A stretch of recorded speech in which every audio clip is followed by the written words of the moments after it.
Oh, how about that? Do you all know what time it is? I tell you what time it is. It's boom time. Let's do it. Are you ready? Call your mama, call your papa, call your friends. The festivities are about to begin. Boom!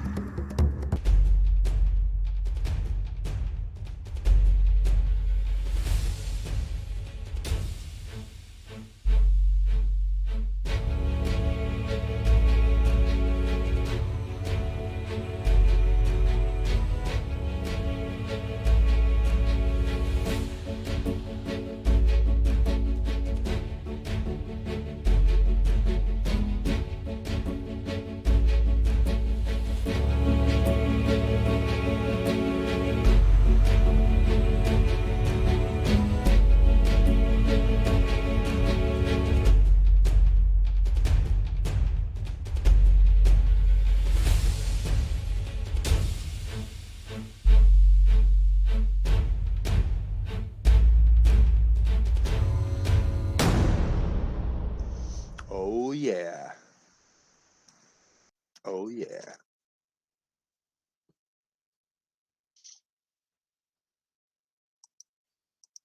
I promise you, what you are watching now is not the Arwin show. Gotta do a slurp. That is in Arwin's honor. He's still around, I think. Interesting character, that one. Type boom if you guys can hear me and see me. Let's do that. Making a little bit of last minute settings over here. That. And then we got a cigar going on over here. Cheap cigar. We getting ready. Getting all the energy going. Let me see how. Sean Hawkins, I am sorry, but I'm gonna have to lay you down.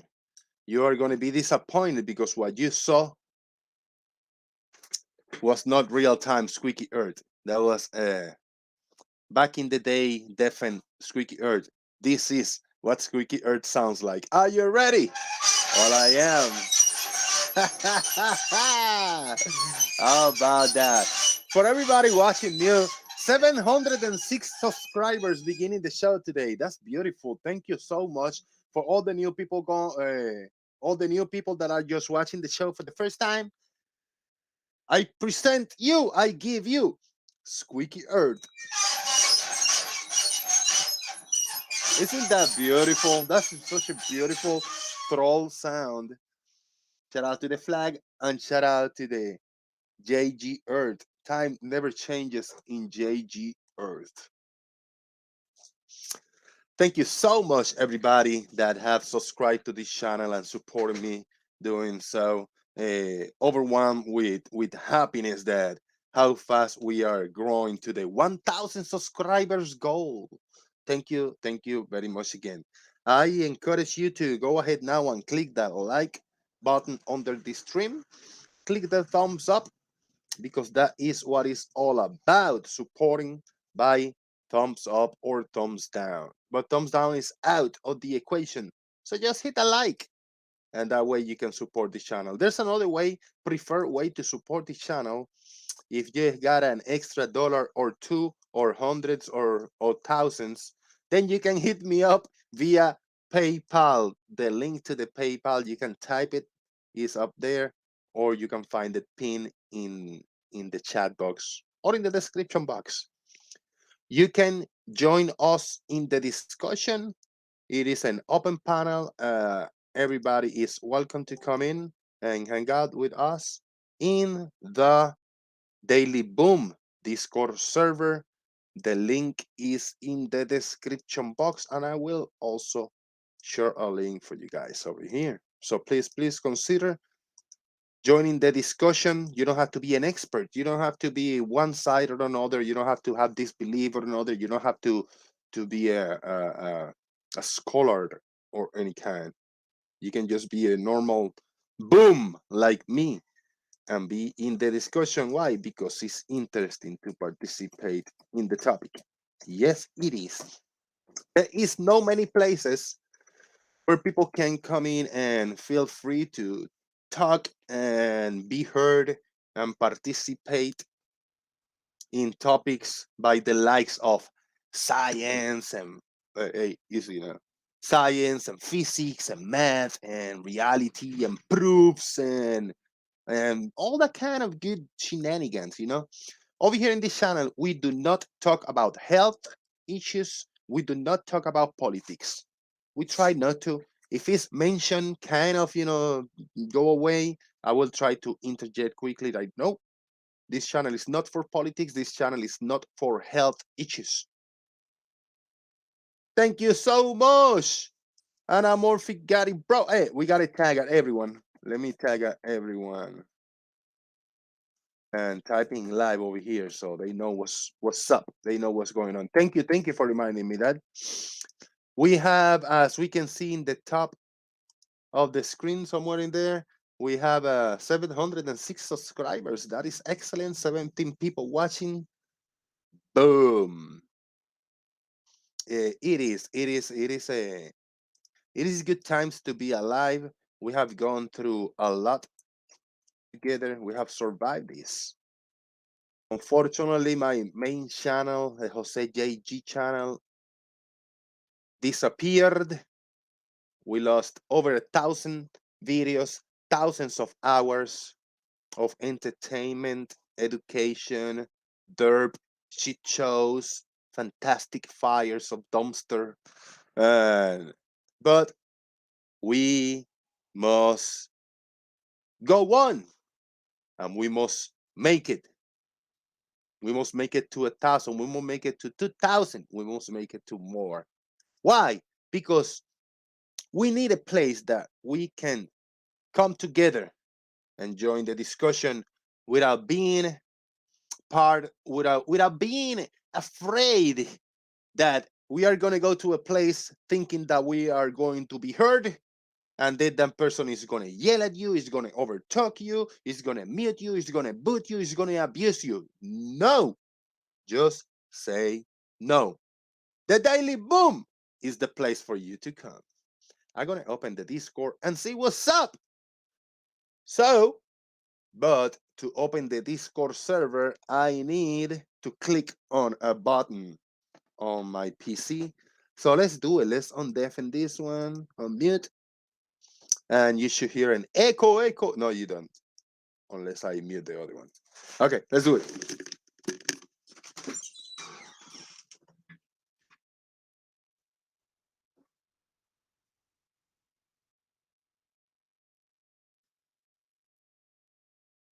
I got a few more things. Now you hear the echo, but not for long. I got two more things. Please vote. I have created a poll on YouTube Land, and can you scientific proof things that is so wrongly is orthographically wrong? It's so wrong, the question. So not malformed, but it's just not very good looking, right? Because my English is not very good looking. English is not my first language, right? Understand that.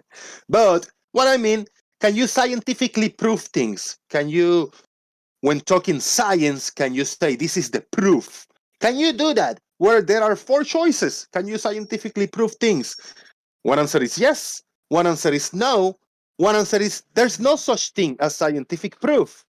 And the last option is science must and have to prove things. So if you think that science have and must prove things, vote that option. If you think there's no such thing as scientific proof, please vote. If you don't think that science prove things, vote no. And if you do think that science prove things, vote Yes, please participate and vote. And I would like you to also join us in the Discord and let us know more. What are your thoughts on this scientific proving or not proving? Thank you, everybody, for being here in YouTube land. Remember, hit that like. Now, Citizen 9, John Mongoose, Farmer's Boy, Fred Bailey, Patio Furniture, Martin. You see when I'm healthy, when I'm healthy and like energetic, when I can do the Martin, when I can go the ting way, that's when I'm really healthy. Sometimes I go like Martin. No. Today's good day. Sean Hawkins, Bobby Alaskan Explorer, Jim's Mind, Marcus Dresden, Gary Waibenga, Charlie Welsh, and everybody's here. Look at that. And we got Zebulon 181. Also, Patio Furniture, Dross the Legend, Anamorphic Mind, and Marcus Dresden. I think I repeated a few names there for some reason. And in the house over here on Discord, we got Peyton Shield. What's up? Not much. You? How you been? Excellent. Steve Rorino. What up? Good morning. How are you? Good afternoon. Hey. Good afternoon. Yes, sir. The other Merle. Good. How are you? Hey, good. You're very loud. The Gary. What up? Check on your names that you're using because maybe I'm calling you out and you change your name. The Gary, how you doing? It is all good. We have 10 seconds. All right. Farmer's Boy in the house. Hello. Hello. Oh, good. These headphones do work this time. And Left Bro Lane. How you doing? Howdy ho, boys and girls. Excellent. Do I sound any different? Leo, you sound solid, very powerful, but there is an issue that it's a little bit there was a feedback. I don't know, a little bit there. But not right now. It's clear, but it's really loud. Do you have the option to lower the volume or not? Yeah, I can do that. Yeah, a little bit. It's like really loud. Ooh, Leo sounds like a person. Yeah. For what? What kind of microphone you got going on there, Leo? He's got the Leghorn Foghorn special. I'll say. Boy. But I just want to hear him saying something so we can check it. Oh, that's too low now. That's too low now? Yeah. I can barely hear you. Pretty good. Yep. But probably not what you want. Very fine tuned. You got thick fingers. Maybe when you're trying to pump it down a little bit, you go like whoa all the way. That's Is what that your any mum better? said. That's better. Yeah, that's a lot better. Good. You got a real microphone going on. Very nice. Yeah, blue snowball. It's nice. Sounds good, man. Sounds clear. Just a So bit what- more, a little bit more. Sorry. I'm gonna ask you guys a question. How about that poll that I created today? I could have just add the options yes and no, but we need a little more, so I added the 2 extra options. Can you scientifically prove things? One option is there's no such thing as scientific proof, but the other option is science must prove things. And then you got the yes or no. Can you scientifically prove things? If you guys want to each take a turn and tell the audience and myself about can things scientifically be proven? I No. think that's an interesting question. When it comes to the point of view of a hypothesis or theory, then the answer is no. But when you are looking at what we class as direct observations, the answer is yes. You know, if I heat water with sufficient energy, it will boil. We've kind of proved that. But the theory behind it, that's still tentative. So that's the difference I sort of see, which is a bit nuanced. But if we're speaking to simple people, then the answer is no, because it really freaks them out. And they don't do nuance. Well, they only know A or B. There's no option C. There's really an option B. Well, I'm only quoting that because Crit always puts an option B. If we're blunt. Hey, Nasa, bro, I saw you lighting up. What are your thoughts on that, man?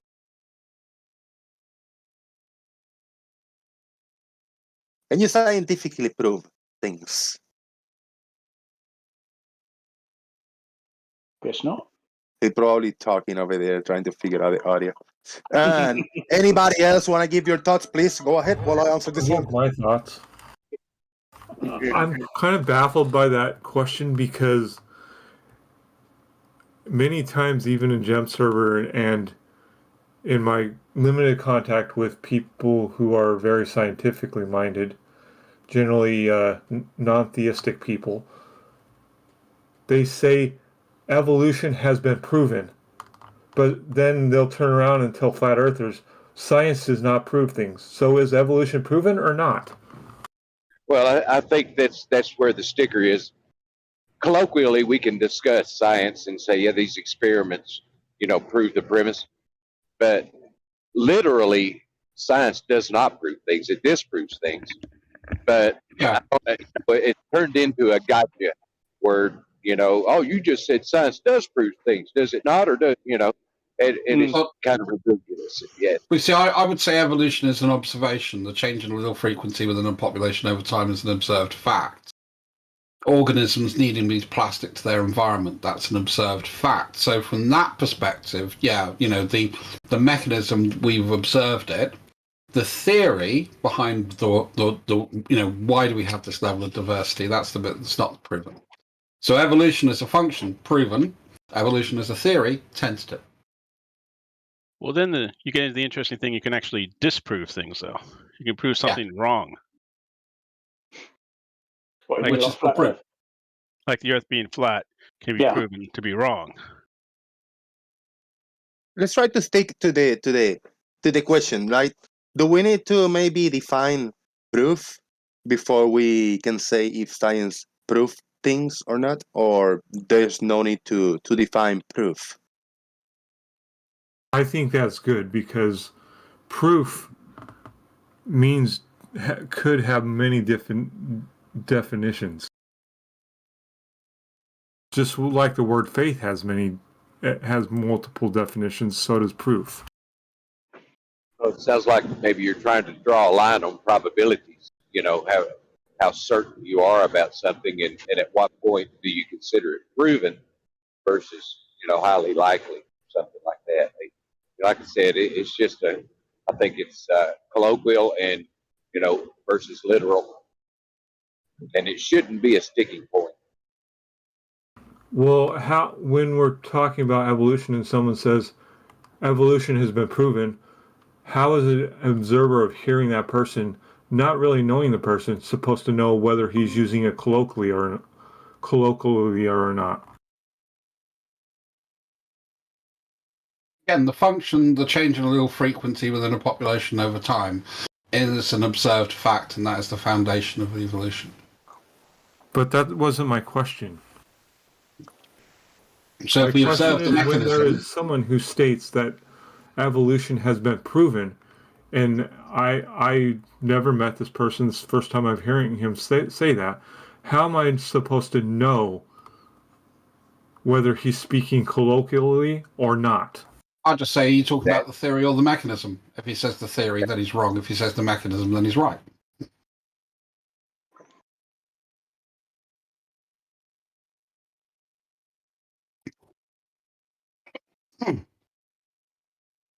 I think the problem lies is it's another one of those words that does, in this sort of discussion, have two meanings, just as the word theory does.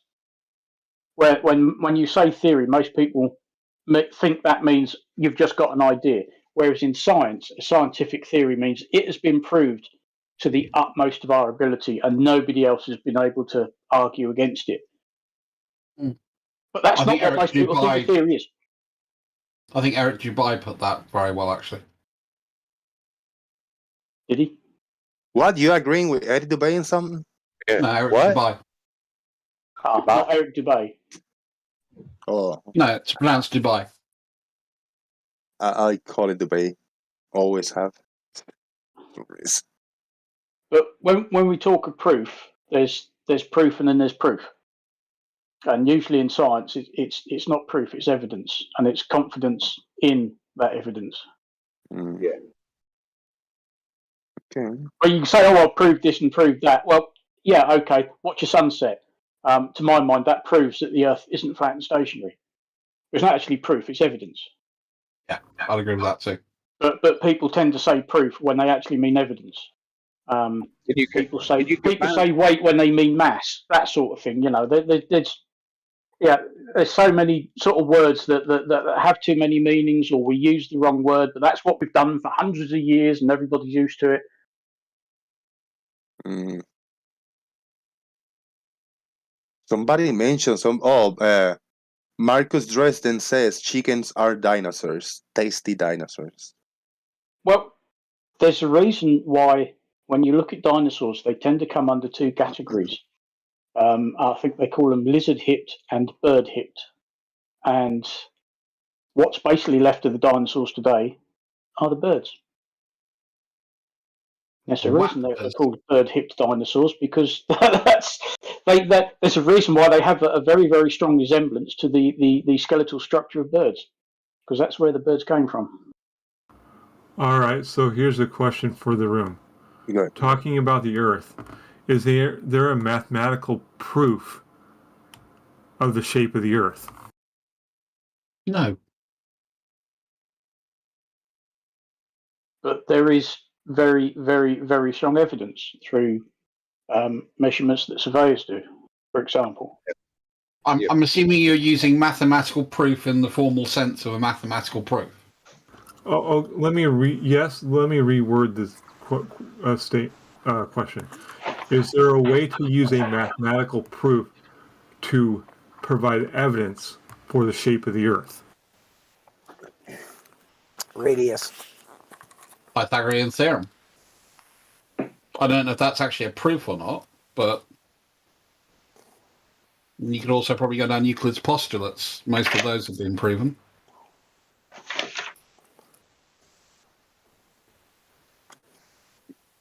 Is there a mathematical proof that we could apply to the 1 degree for 60 nautical miles?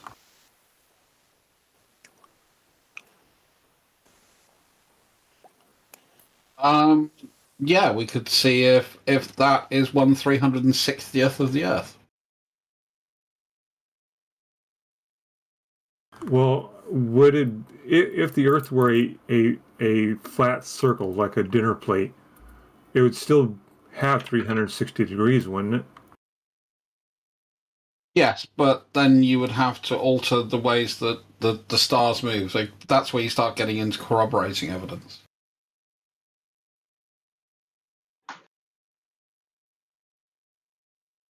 And could And that's you where use the flat Earth mathematical? model fails. Right. Could you use mathematical proofs to apply to those different collaborating evidences?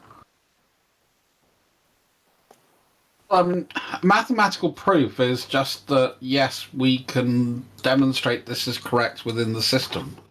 I don't see how that proves anything in actuality in the concrete world. It's an abstract world we're talking about. That's where I've got a problem with your question.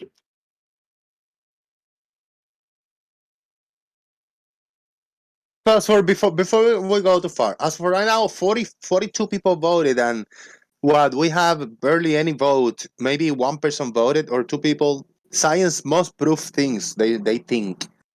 Though he who thinks that science must prove things, where are they wrong with that? It's not a popular answer right there. For me, it's because we're fallible and we don't have all the information. So we're working off a deficient set, which is why we're much better at saying, aha, that doesn't belong to this set of correct, it belongs to the set of wrong. We're very good at doing that. But we're never quite sure if we've got it in the set of right. So that's why I would say that, because, just the independent variable thing. It's the probable independent variable, not the actual independent variable that we try and benchmark against, and we test against that if you're doing experimental science. Now, the majority of the votes are saying no, you cannot scientifically prove things. Why is the majority voting like that? Like, overlooking that this probably is more of a biased audience that we have, like more science inclined and to the globe and all of that. But you think that that's the normal and the common answer? The science do not prove things. I think they're adding theory or hypothesis into that sentence. Because then I would agree with it. Science doesn't prove theories, it doesn't prove hypotheses, it falsifies them. But, going back to sort of observations that we collect, those are factual and proofs of the event. So, from that perspective, you can say if you observe something, then that is a form of evidence or a form of proof.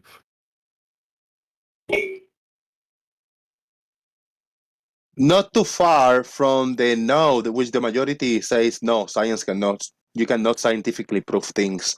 But between yes and there's no such thing, which is two totally opposite, yes and there's no such thing as scientific proof, they are pretty much neck to neck. So a lot of people think that yes, science prove things, and a lot of people, the same amount, think there's no such thing as scientific proof. Oh, so it's divided. It's divided. It's not really extremely one over another. I'm confused. As far as I know, since before I started looking at this topic, I thought you could prove things, and it's scientifically proving, and the science, so it's proving. It cannot be broken. Yeah, you can come up with a better, scientific explanation, but it's going to be in a separate category or subcategories, because what is proven by science is proven by science. That's what I thought I used to believe back in the day, but I guess not. I guess science doesn't prove things. What's going on here, man? What world we live in?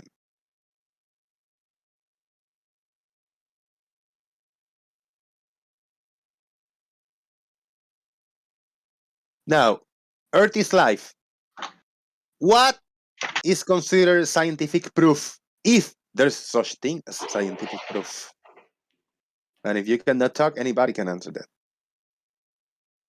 I'm sorry, say again? What is scientific proof? Is there any scientific proof that you can tell me about? Well, I mean, everyone already says that science doesn't really prove things, right? So, I mean, you can only prove things with mathematics.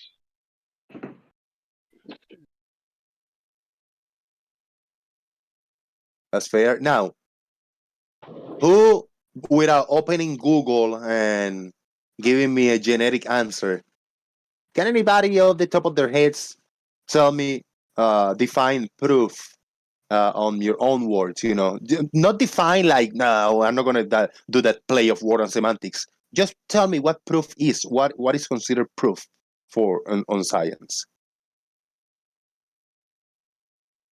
Evidence. Evidence is proof. Pretty much. So you know what? This might sound silly, but I heard this argument a lot, and I still think it's a silly argument. But now, in this context, it's a good argument. Humans can fly, and I can prove that by providing you some evidence that humans can fly. I can find videos of human flying of different sources. I can find you a shitload of pictures of humans flying. Is that proof? It is evidence. Video and photographic evidence. What are your thoughts on that? What, flying unaided? Flying on it, just a human being, not naked. They got clothing. They got some jeans, maybe shorts, and a little t-shirt, and they fly. How about that? Well, without the use of an aircraft, a helicopter, Without a driver, use of any et cetera, et external cetera, et device, cetera. without using any external device, a human being can fly. Not a special suit that is going to give you wings. Not a special aircraft or device or rocket, little launch on. No, a human just can stand in my road and just fly. There's I'm gonna evidence have- for that. A Well, lot of evidence technically, for you're- that. Go ahead, man. Yeah, I'm going to have to Technically, test you're that flying myself. until you hit the ground. Problem is humans, as like that, can fly. Only it tends to have a largely downward vector. And if you have a sufficient height available, you can get up to quite a speed.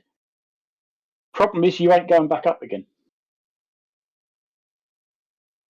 But what I'm saying, there is evidence for humans flying because I can Well, there's find YouTube evidence, videos and there's evidence. Yeah, I'm sure you can find YouTube videos. and I can find Is it- images. Is it reliable evidence? Is it evidence that you Oh. can have confidence in? Now you are giving you a little bit more factors. You're giving yourself more variables. You just told me evidence.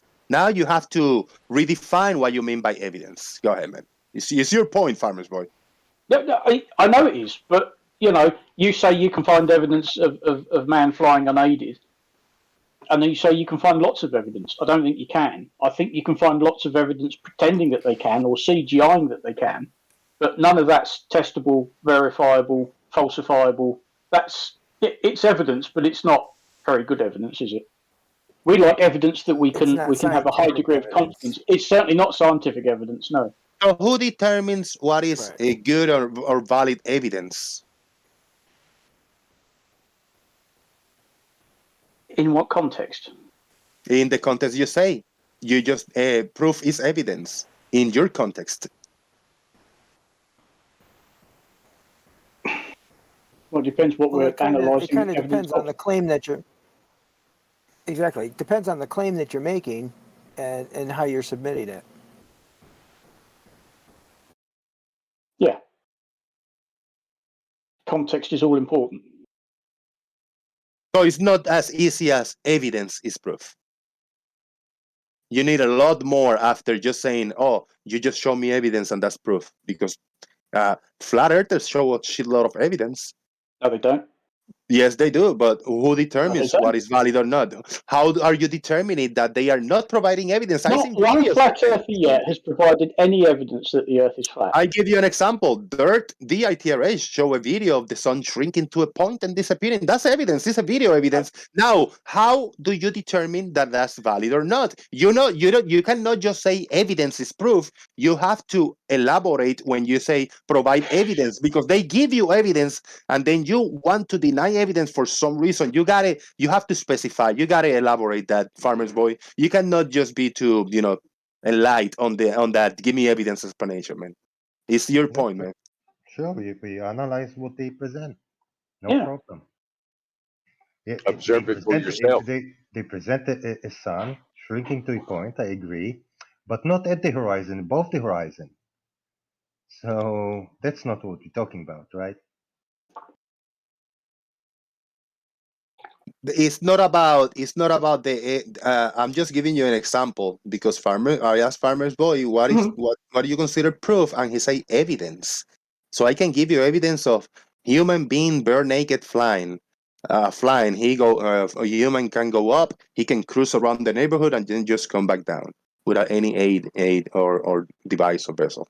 I can show you all kinds of evidence of all kinds of crazy things that defy the laws of physics and gravity. But how can you determine now if that's good evidence or not? You cannot just tell me evidence, because there is evidence of things, but I call that evidence. A video footage is evidence, or a picture is evidence. I was only giving you a quick answer, not the entire book. But I can give you evidence now. Yes, but is it evidence that we can trust? Is it evidence that we can analyse and say, yeah, actually, you know what, you're right? Or do you just take it on face value and go, yep, it's a YouTube video, it must be true? That's not how it works. So That's what not do how you consider this evidence? works. What do you consider evidence? That's a legit question, and it's a different, totally new question. You want evidence for something. what do you consider evidence so people can try to provide you the evidence? Something that we can analyze, something that's got some data behind it, maybe something that we could possibly go out and repeat for ourselves. Again, it's context. It depends exactly what you're talking about.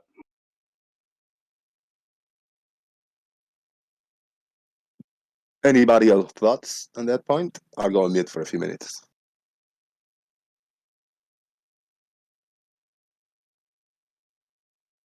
What do you got on camera over there, Earth is Life? I don't know if that's by mistake or you're trying to present some. Oh, it's been to the Travis School of Photography, hasn't he? That's just blur. What is that? K2 or Rahu, one or the other. Is who? K2 or Rahu. What the fuck's that? The other sun, the black hole sun.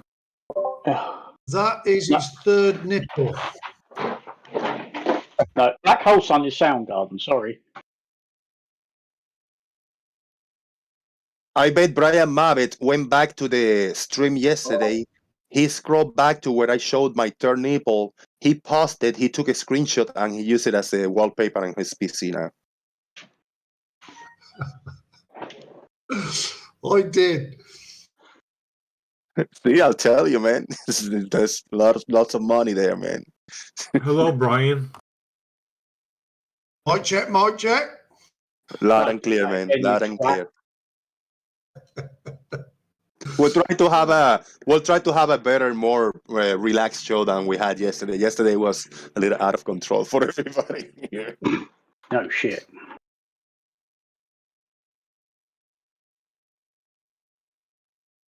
That were all over the place.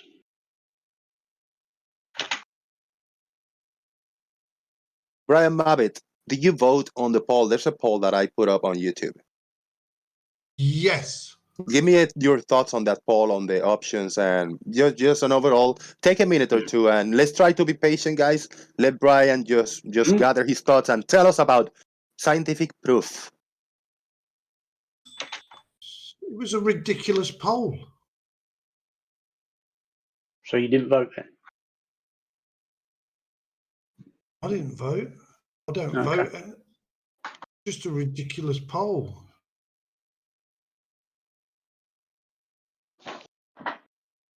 Why is all answer true? Why is it ridiculous?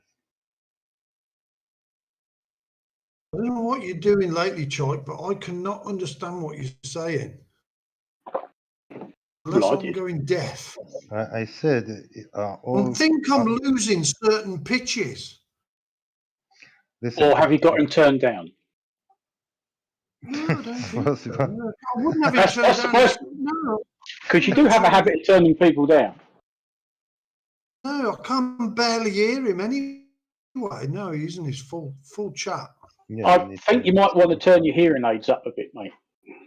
Yeah, maybe you need to see a doctor about that. My dad has a habit of doing this. He'll sit there quite happy in his own little world, and you realise you can't hear a bloody word you're saying because you haven't put the bloody things in. Mum does the same. Brian, Zebulon is surprised that your voice sounds surprisingly well after yesterday's yelling. Shout out to Zebulon. Well, Good practice. for your lungs and your, it's keeping the old system going. Earth is Life. You gotta turn your camera off, brother.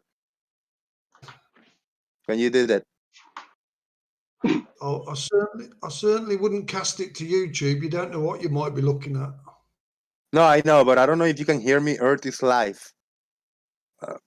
Yeah, he might not. He might be. So you know what? I'm gonna disconnect him. He can rejoin. So because that, yeah, that's messing up with some people's streams when we're watching on the phone. Somebody got their camera on. It like messes up sometimes. So I just disconnected him. When he's ready to join, he'll be aware of it. Science doesn't prove anything. Do you know, that's what most of us said. So you But could does say that? science disprove things? Prove it. What? Does science disprove things? Prove your statement. I'm not making a statement. I'm asking a question. Does science disprove things? Well, if it doesn't prove things, then how can it disprove? Exactly. Yes, but as we were saying, it's not a matter of proof, it's a matter of evidence. And our confidence in the evidence.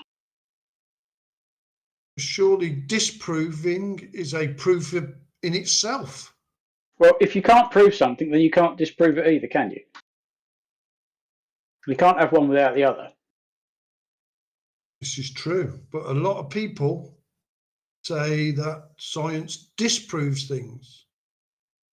And I argue with them, if it disproves, surely that is a proof in itself.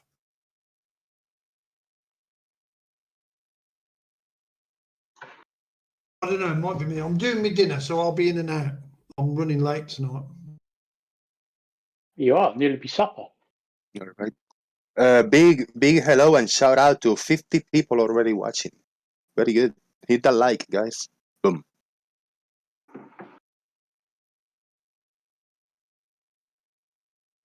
Very good. We're at 33 likes. We need to keep it at that. Yeah, that's good. 707 subscribers. Hey, yeah, man, growing up fast, brother. Racked up like 200 subscribers in like 3 or 4 days, bro. Oh, that's not bad, huh? Yeah, not bad at all, man. That's great. My goal is still on March 15th, for the middle of March. We must already had 1,000 subs. We're probably gonna hit that earlier. There's something that might happen, come to fruition with one of the big channels out there. I'm gonna be joining and trolling responsibly, probably. So that will give me a few subscribers or a few haters. I can possibly guess where that might be, but yeah. Yeah, I just don't. If it happens, it's gonna happen. I'll announce it. If it, for now, it's kind of, it's kind of over there. The ingredients are on the table, so I don't know if it's gonna be cooked or not. Gotcha.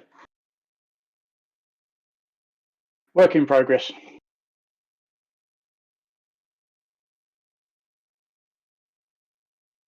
Yeah, I'm happy because it's not that cold anymore. Today is like nice. I think this week is gonna be nice in the mid 60s or something Fahrenheit. So that's really good. It's not hot. It's fresh. It's not strange. We're getting much the same. It's picked up a few degrees. Yeah. Yeah. Now it was like this Friday, Saturday, Sunday. It was really cold over here. It was in mid 30s and 40s in Fahrenheit. For Florida, it's really cold. We're not ready for that weather. Nothing. The infrastructure, the clothing, our bodies. We're not used to the cold, bro. You're saying it's cold, and over here we'd be going, hello, is that summer around the corner? Yeah. For people that is used to the cold winters, yes, but fucking tropical area, Obviously, we don't do really cold because we're saved by that Gulf Stream out in the Atlantic, thank God. Because otherwise, I'm on the same latitude as Newfoundland, and you know how cold and snowy it is there most of the time. So. Yeah, man. We got a bunch of people here. Let me do a proper shout out. Over here in the house, Brian Mavitt. Earth is Live just joined. He got disconnected because his camera was on, messing up with some people's stream. Farmer's Boy in the house. Gary C. Gary? Questionable. Left Bro Lane. Steve Bro Reno. The Other Merle. And the Gary. And JG is here. JG stands for Jose Gary. Thank you very much, everybody. And everybody on YouTube land. Boom. Go ahead, man. My camera was on? Yeah, it was on. Yep. Oh, wow. Yeah, sorry. I'm actually in the middle of doing something. That's why. It might have been on your pocket, though. Yeah. It was either it probably was. It was either on your pocket or inside your asshole because something weird was showing. Glad that it didn't show that for YouTube, bro. If it was the lather, we'd rather not have the information. I had to say that. I said, like, is he shoving his camera up his asshole? I don't know. And now for a view of Beeble's colon. Yeah. That's so messed up, Earth, this life, man. Gotta I'll have sit in the fun, middle. bro. Uh-oh, you're clicking over there, but I don't hear words.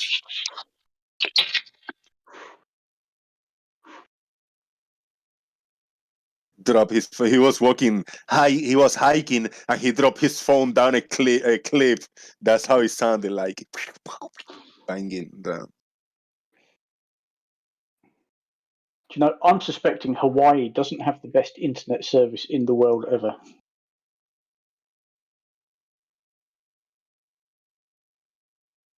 All right, now, yesterday, because I'm subscribed to MC Tune, I saw that he actually went to a rocket launch and he recorded with a small, I don't know if it was a phone camera or smaller camera.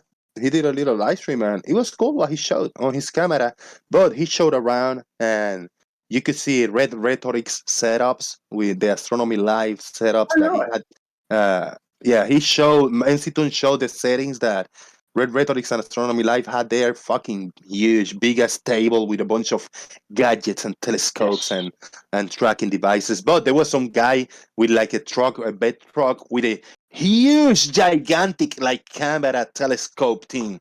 Fucking crazy what equipment people has for camera and telescopes for rocket launches and shit. Yeah, I didn't see MC Toon stream, but I did sort of remember at the last minute. I think I was considering going to bed, and I thought, "Oh, SpaceX is launching."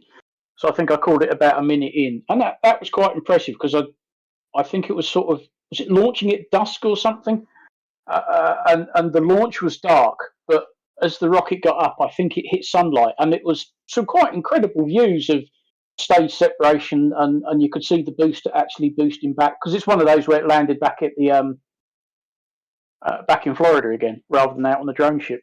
Right. I thought it was quite spectacular. Yeah, I did, but I haven't seen MC Toon stream yet. Right. Just didn't get around to it. The Kitsune Cavaliers say that one guy, that some guy was NASA. Some NASA guy, I guess. You know, it looked like NASA. It looked like a big camera. Yeah, the cameras and the lenses they had. I mean, the lenses are more like dustbins. They're absolutely massive, and they're set up on the. I think originally they were converted turrets out of bombers because they had, you know, all of the pivots and it was motorized, and cameras were the biggest lenses you ever did see to track these things miles up in the sky. I actually did not see the official, you know, launch videos from the SpaceX or nothing. So if anybody have a link, I'll play it in the background to take a look over here. We talk. I didn't see. I just saw the MC Tune thing, and I like what I saw because he saw like if it was yourself, you know, some random guy with a smaller camera, you know, just recording and looking around the settings other people had, and he actually recorded the rocket all the way up till the separation and stuff, and you could see the whole thing and the landing back down. But the funny thing is, when it took off, not as much as when it took off, but when it was landing, it looked like the artificial sun little clip that is flowing around. So that was a fun thing to watch. Yeah. Let me find the link. How are you doing, Mr. Big Blue? He's in the house. Hello, Jose. How you doing today? I'm doing great. You had a nice stream going on yesterday. Yeah, went on for 3 hours, or almost. Good. Sometimes I'm a little tired. Right. It was like breaking down, analyzing a video, but you also had some guesses and panelists, right, on your end.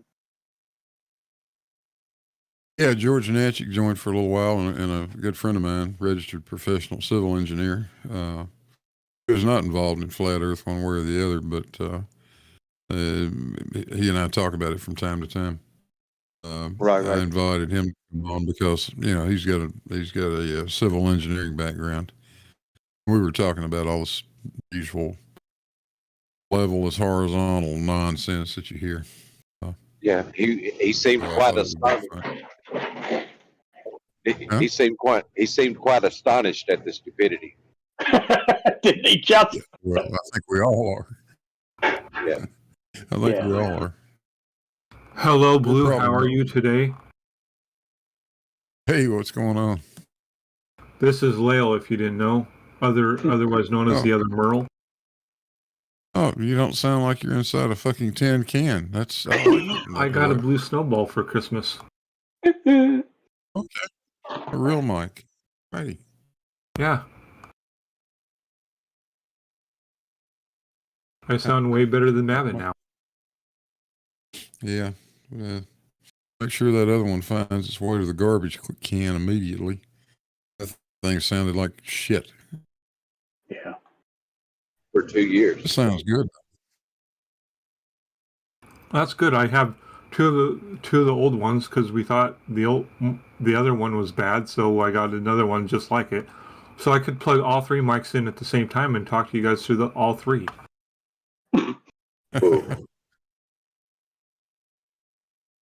Yeah, I listened to your stream this morning, Blue, whilst I was working. My God, that was painful.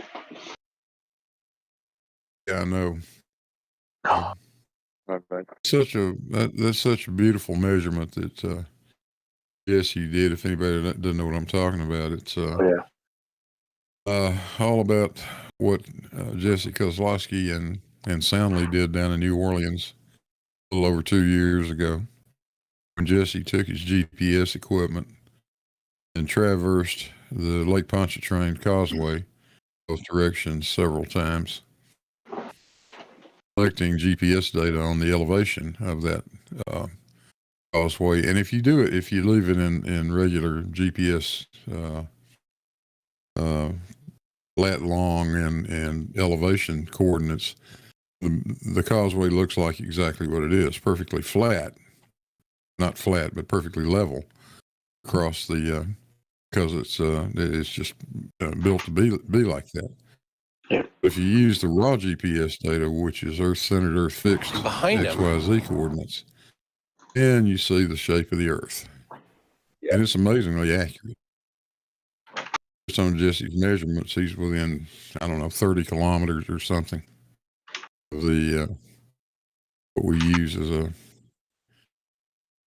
a radius of the Earth at that latitude. So it's impressive, and we don't use that information often enough. It says, "Show me the curve." Well, there it is. And Walter Bislin did some wonderful stuff with it. The raw data that Jesse collected, made a nice 3D model of it. He's got tons of fade in, fade out sort of views where you see the actual photograph of the bridge, and then you see the computer generated replica of Jesse's data. It matches perfectly. So, yeah, I thought that deserved a little attention, but what really prompted me to do it was Try Thinking and his group of mental midgets tried to destroy the whole thing a few weeks ago, and it just absolutely infuriated me the way they went about misrepresenting what had been done. So I thought that deserved a little attention too. Anyway, had a good time. That's good, man. That's good. Yeah, I posted in chat the image that has like an overlay of the GPS data. And though the bridge still obviously is curved, I'm kind of shocked at how much the curve is diminished due to retraction. Yeah. Yeah. Good times, good times.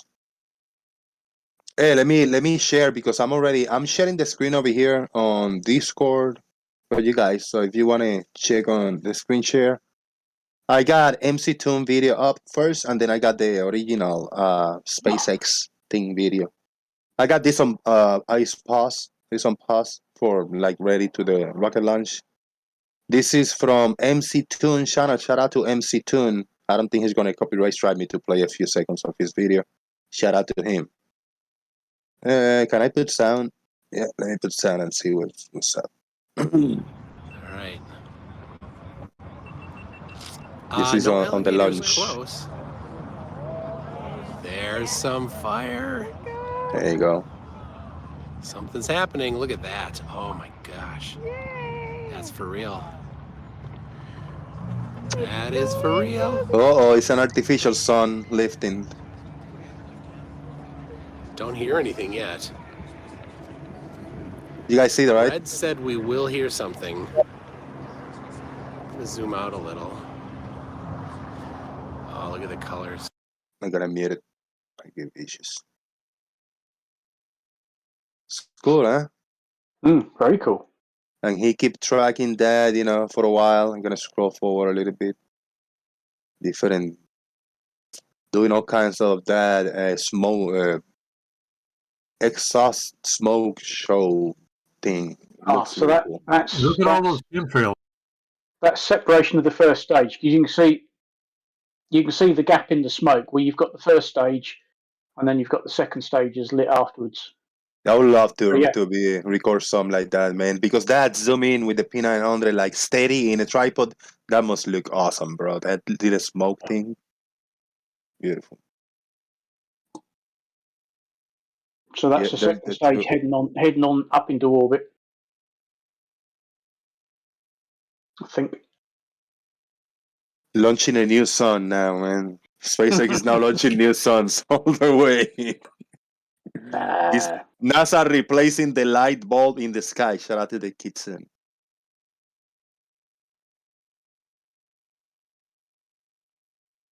I was doing an Arwin there, sorry. While we watch this.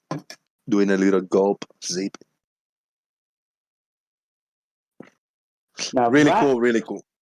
That looks like the first stage doing a burn on the left.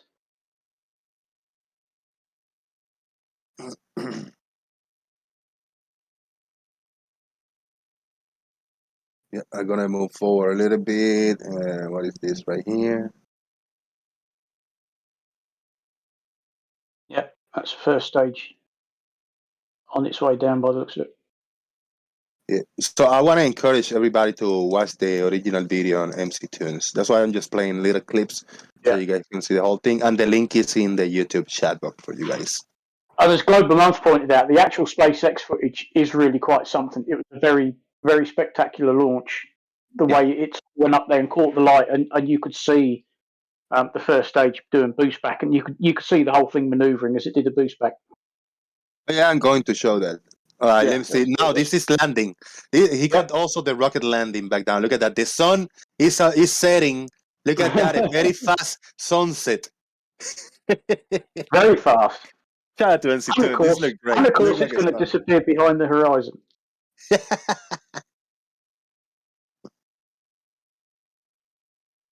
Very beautiful sunset you caught there, NC10, man.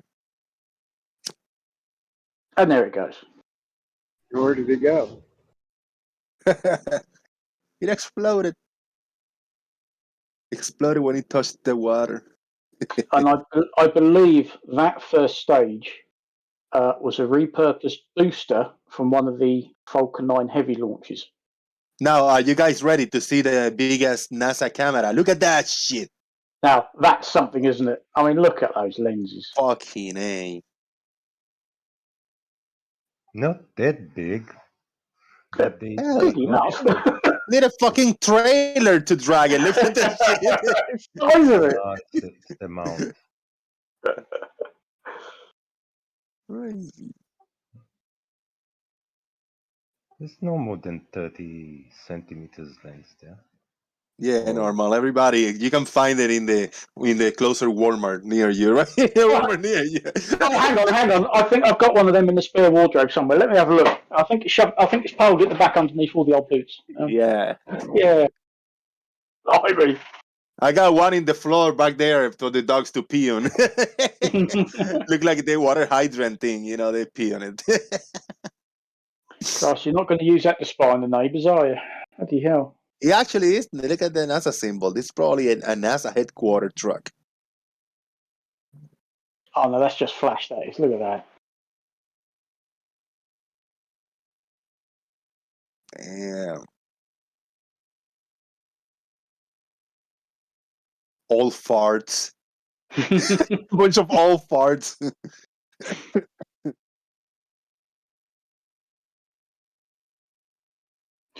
It's probably the only way they got the time to do it, because this launch was supposed to happen 2 or 3 days ago, Right. I think. And there was some lousy weather, so they had to keep postponing it until the weather cleared up. No, Yeah, no, the second time was a cruiser. Yeah, cruise ship in the no-go zone. Oh yeah, that's right. Yeah, so it's been delayed at least twice, I think. Yeah, and that's MC Tunes right there. Video on that thing, and now this is the this is the official from SpaceX. But Yes. this launch was special because it's a polar orbit. What does that mean? Got about 15 minutes, I think. There you go. You ain't far off. 7, 6, 5, 3, 2. There you go. Means the satellite they launched will orbit the poles. Yes. Because most satellites tend to go the other way. They tend to follow an equatorial orbit, but this is going the other way.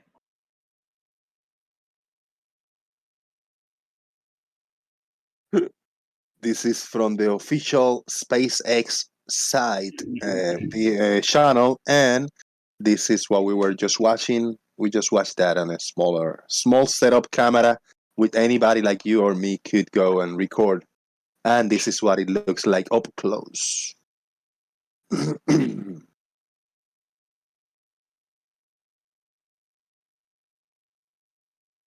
Now, it looks dark at the moment, but I think in a short while it actually gets up into the sunlight. There's 5 people watching over here. If anybody want to see what I'm seeing, click on my name on JG Jose Gary and watch the stream that I'm sharing on Discord. Or you can watch it with a 30 seconds delay on YouTube. Hopefully YouTube can see this. You guys see this on YouTube? Yeah. It's a little laggy, but oh well.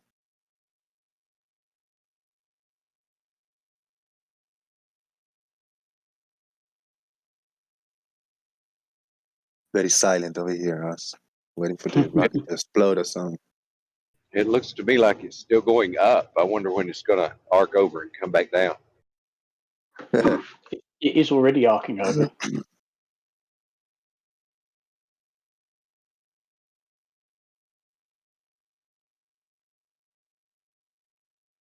What I'm wondering is when they're gonna cut to CGI.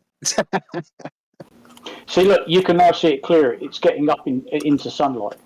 It launched in pretty much in the dark, and now it's in It sunlight. looks bright. Yeah, it looks very bright now. Very bright. The actual rocket. And that's why in a bit when you see the first stage separate, I think you can actually see what they call the boost back maneuver, when it basically turns itself around and heads back towards the Cape, which is why they call it a boost back, because it literally turns itself around and boosts itself back again. If anybody is complaining about being cold, well, in Fairbanks, Alaska, is minus 38 degrees Fahrenheit. Just saying. That's sharp. Negative 38 degrees Fahrenheit. You'd be putting your jumper on. Look at that, how it looks, the separation There looks you go. fucking great. Yep, there you This go. angle. See the first stage on the left. That's his boost back. It's just turned itself around and fired its engine again to come back. I think that's the first time they've caught it from the ground. Any rats or squirrels in this one? Oh, there you go. There's a squirrel. Space squirrel. Is that a difficult word to say, squirrel? Am I saying it right? Squirrel. Squid. So it's a bit like squid. Squid. Squirrel. Squirrel. I suppose, yeah, it's those 2 R's in the middle that can screw you up. I heard that it's very hard for some people, I don't know if it's Ireland or Scottish, to say purple burglar alarm. Is that That's the Scottish purple burglar alarm. Yes, purple burglar alarm?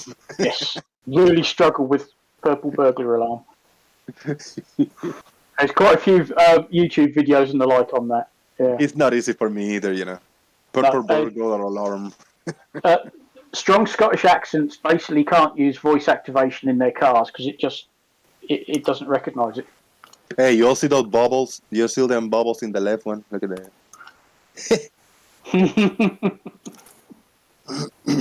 Oh, there goes the payload shroud.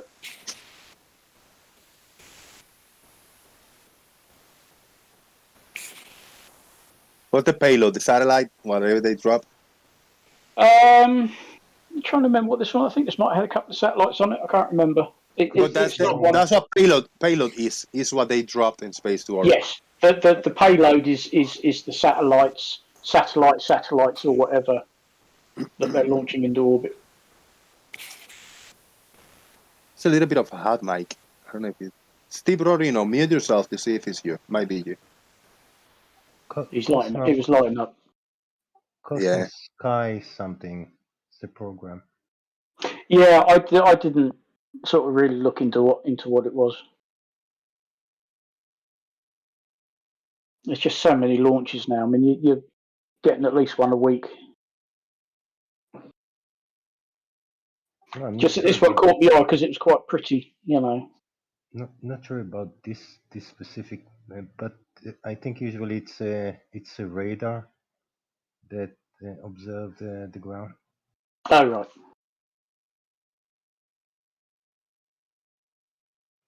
Pity we can't have a live camera when it passes over Antarctica. Yeah. But they do have pictures, but they're all like black and white, so I don't know.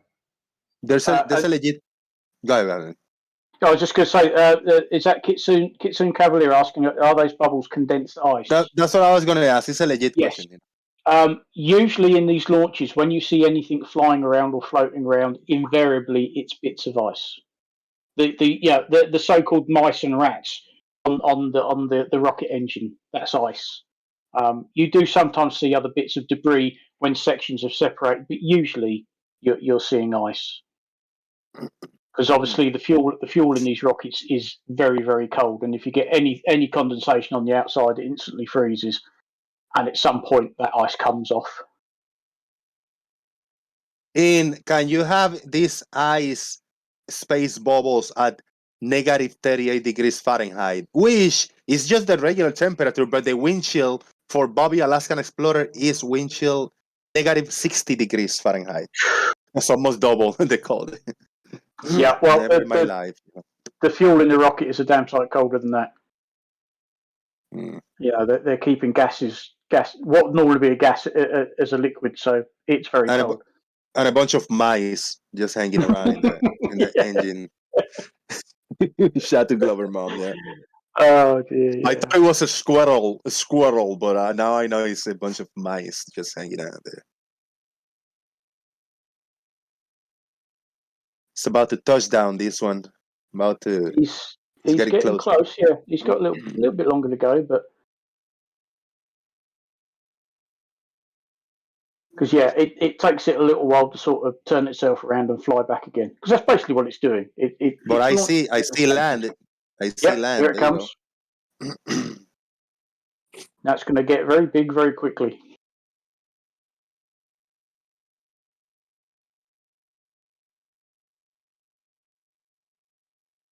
So because we saw from MC Toon perspective when he saw it in a small camera, if anybody said that this one in the left-hand side is somebody with a little string, like a miniature rocket with a string, just bringing it back down, who the fuck was holding the string? God?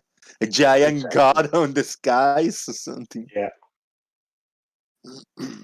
Crazy. I'm back to the night with the night vision view in this one. Look at that. Very cool. Actually looks cool. Yeah. Now you can see why the rockets end up so black and covered in soot. Boom, there it is, back to Earth. Yeah, and some people dare to say that this is fake. It's just CGI and manipulated. How the fuck are you gonna CGI something and then also see it in real life? Exactly. They think they call it the Project Blue Beam or some shit like that. They think there's this big projector somehow that is making people see things that are not happening. It's just fucking strange. Yeah, that's a reality. It's real. And China and Japan or whatever, they do crazy light shows in the skies and shit like that for festivals and stuff they got, but nothing like this. I mean, it's just something that doesn't exist, you know. I don't think the technology to make a rocket look like it's just landing right there doesn't exist. You know? The whole point is that as all of these guys have done, and MC2 did again yesterday, you can go there and watch these bloody things. You can watch a SpaceX launch a rocket, and you can watch that first stage go up, launch the second stage, come back down, and land again. And you can stand there and watch it all from start to finish. I think if one of these guys, let's say Dirt, come on, I'm gonna show you something, and they bring it to the platform where the rocket is sitting in there to launch. We're gonna launch this rocket in half an hour. Here, touch the rocket, feel it. So here, climb this ladder. Touch. Is the rocket real? Yes, it is. All right, let's go back down. Let's drive away. Keep looking at the rocket because we gotta go really far away. Now the rocket is gonna launch. At one moment, since he touched the rocket till the rocket launched, the rocket disappeared somehow. Was David Copperfield over there throwing a blanket of mirrors so it can look that it's not there? Or is it make it disappear? Because now, after the rocket is up, they go, let's go really quick, Dirt, and walk around. Is the rocket here? No, it's not. Okay, so the rocket is not here. Look up. Biggest rocket. Boom. Oh, shit. What's that noise? That's a big boom. It's all right. Yeah. It's fake. Nothing of that is going on in the sky. Let's go up because the rocket is going to land back down, and then the rocket land back down, and they drive away, and you cannot touch it because it's really hot, and you can feel the heat. He probably will say it's fake somehow. What are your thoughts on that, guy? That's how the people operate. That's how they operate for real. I believe, I think I've got the right guy. I'm fairly sure that Red Rhetoric offered to spend his own cash to get, I believe it was Russian Vids, to come out there and watch a launch and use Red's gear and film it to sort of say, well, look, it's real. And of course, he refused. So people have made these offers to the flat earthers and the like who are saying, oh, it's all fake, it's all CGI. Well, you can come out here and watch it with us. You could use my equipment. You could film it yourself. And they refuse. So they know it's true. They know it's real, but they don't want to come and, see it for themselves and prove it to themselves that it is real. Because, oh dear, that kills their grift off, Yeah, it will. Yeah. It will end their belief. It's crazy, crazy. If I could go and see something like that happening over here in the UK, even if it's sort of up in the top of Scotland where they're talking about having a spaceport or something, I would be able to find the ways and means, to spend a weekend to go up there and hopefully watch a launch. I'd love to see that. And yeah, I know people in the States that it might be a hell of a trip, but don't just say, oh, it's all fake, it's CGI. Go and bloody watch it yourself and then tell us it's fake. All right, now we got an interesting one because Cuso PR1, he drove to Aguadilla in Puerto Rico to watch this rocket launch. And it was visible from the west coast of Puerto Rico. It looked awesome. That is fucking awesome, Cuso. Yeah, you were able to see the rocket launch from Puerto Rico, the west coast. Good times, man. Nice. Yeah, we've never had anything like that over here, so. Justin Franks, hello, are you new? Welcome to the show. Welcome to the Jose JG. Boom! Yeah, I called Justin Franks yesterday on Big Blue Marble Science chat box, probably. Thank you for finding us again, man. Hanging in over here. We got 50 plus people watching. Look at that, 57 watching right now. And we are up to 707 subscribers. That's good. Thank you. I've had confirmation from Hold On and Tusk. It was indeed Russian Vids who had it. Everything was going to be paid for him, and he refused. So there you go. Left lane. I was wondering what Brian thought about what we just watched. Yeah, I don't know if he was even watching my stream. Oh, he didn't. Was having me dinner, but I don't like cartoons, so. There you go. See, it's a cartoon. What a load of bollocks. It was a real rocket launch from different points of view, Brian. MC2 went and watched it yesterday. It's very strange, man. Now, we got an article here China Do we see releases. him on the video? Sorry. Do we Go ahead, see Brian. him on? Do we see him on his video? Who do we see? Who? Got MC2. Tunes. Well, we hear his voice all the way as he's explaining everything, and we see his stuffed animal. He didn't show his face in the stream. You got the link for that? Yes. On his channel. Can you dump it in the chat? Yeah, I yeah. don't fucking subscribe to the twat. Dude, I had it open. Watch my you stream. I'll should. play a little bit of that. I'll play a little bit of that. He No, went. Give us the link. Let me have a look. Yeah, yeah. He's more a reliable source of information than David, I'm a fuckwit line cunt Vice, Hold on. One moment. who you keep posting Well, his shit all over the place. On a different video, Red's Rhetoric recorded the takeoff and landing, as did Astronomy Live, from a separate location, and both Yes. videos sync, and they are in sync logistically with where they filmed from. So these are all live videos, or these are all Brian Babbitt. live. Yes, mate. In the Daily Boom on Sensor, I just posted it. Yeah, because I saw 2 days ago MC2, I watched his live stream when they said like, they canceled their launch, and he was like, oh, fucking A, Yeah. and he was showing the Red Rhetoric setups and all of that. And then yesterday, when it was the relaunch, then he went and he actually recorded the launch this time, It was cool, man. We just watched it here, man. You missed it. Well, I don't understand how someone can say it's a cartoon when there's thousands of people there witnessing the rocket take off. It's stupid to say it's a cartoon. Well, because space has to be fake, doesn't it? That's one of their mantras. Space Space is has fake. to be fake. There's still a real rocket. Well, yeah, but space has to be fake. Everything, rocket launches, the ISS, satellites, GPS, everything has to be fake. Because if any of it's true, then the Earth isn't flat. So they've just got to deny it all and come up with all this bollocks about, I don't like cartoons. No, Tom and Jerry's a fucking cartoon.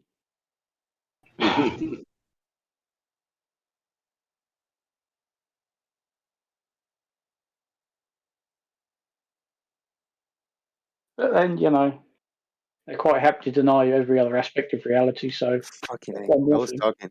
Fucking A, I was talking. I was muted. Jose, were you muted? Yeah, I was. Somebody shared this link to this article, and before we can continue talking what we had. But if anybody want to tell me where do I have to go, because in the headline says China releases video of spacecraft orbiting Mars for Lunar New Year, but there's no video on this article. China releases the video of this, there is. but there's no video of this. There is. Where? Down. Down, deeper and down. There was a link to Twitter. No, there's no. Oh, okay. A link. So there's a link to Twitter in this one. Let me see. Snaps. yeah, could be that. This probably pick. This is a pick. Pick Twitter. I don't know. Let's see what we got. Let me open this link. Hey, that you'll be giving me bogus links. Am I screen sharing still? Let me screen share. Yeah, we can see. Yeah, but the audience can't.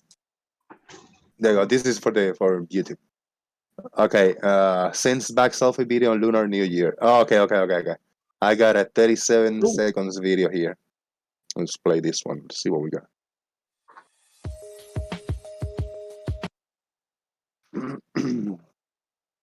And that's what we got right there.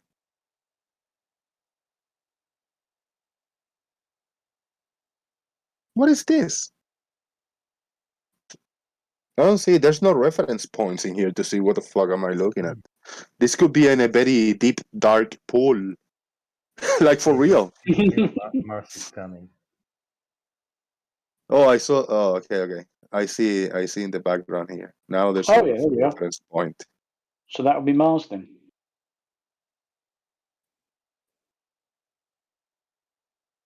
Hey, thank you, Hugo Perez. Hugo Perez showed up. I'm glad that you came back. Me alegro que me encontraste, Hugo. Perdí el canal que tenía antes y estamos aquí construyendo otra vez. Ya tenemos 700 y pico de suscriptores. Vamos a llegar a 1000 pronto. So, welcome, Hugo Perez. Good to see you, brother. play this one more time in the background here. Brian Mabbett, maybe he's watching the MC Toon clip while we talk over here.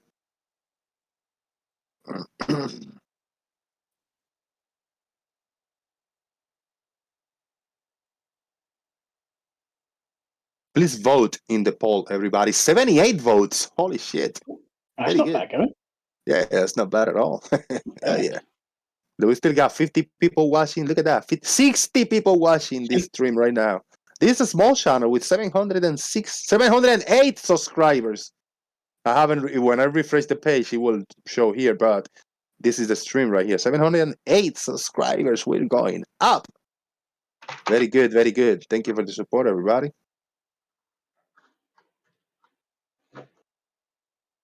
How about that article? Good times. I'll share this in the background while somebody find me what to share else. Fuck you, Mars. Says, what is the name? This guy, fucking Matt Damon. Yes, fuck you, Mars, says Matt Damon. Fuck you, Mars. In your face, Neil Armstrong. Shout out to I was telling you the other day, and I thought, I'll read the book again. Obviously, the book's much better than the film, much more technical, but I love that film. I don't care how long it's been. I just watched it once, and the movie Gravity I also watched once also. So I need to rewatch those. I've only done Gravity once, but The Martian I've watched it quite a few times. I mean, it's got some very talented actresses in it. Right. Yeah, some people say like I can not get tired of this movie. I've seen it plenty of times. I heard that with Gravity, I heard that with The Martian, and I heard that with Interstellar. But I couldn't watch those movies more than once. Interstellar's one of those films that you've got to have enough time and you've got to be in the right mood to watch it because it does. It's a bit like 2001: Space Odyssey. It drags, man. Yeah. You've really got to want to watch that to sit through it all in one go. That takes some doing.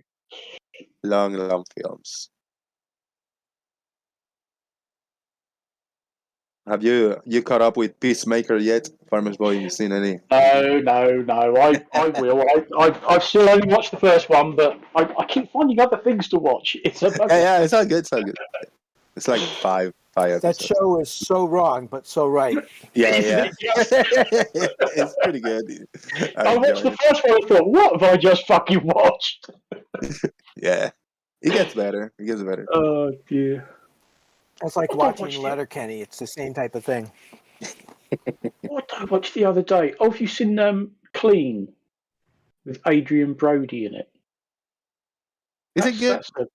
It's all right. It's worth a watch. It's nothing brilliant. He's a great actor. I like him. He's a great actor. I do, yeah. And it's an independent film. I think he wrote it, co-produced it. He drives his own car in it. You know, yeah, you know. I got familiar with Adrian Brody in The Pianist, and I actually watched that movie multiple times. But when it came out, like I don't know if it was late '90s or early 2000s. The Pianist. That was a great movie, man. I love it. He was in Predators, wasn't he? Yeah. With that dirty, great big. But if you haven't watched Pianist, just watch it. The Pianist with Adrian Brody. Really good movie. Yeah. I have watched it, but it's an awfully long time ago. Yeah, it is good. Oh yeah. It's just it's only so many hours in a day, you know.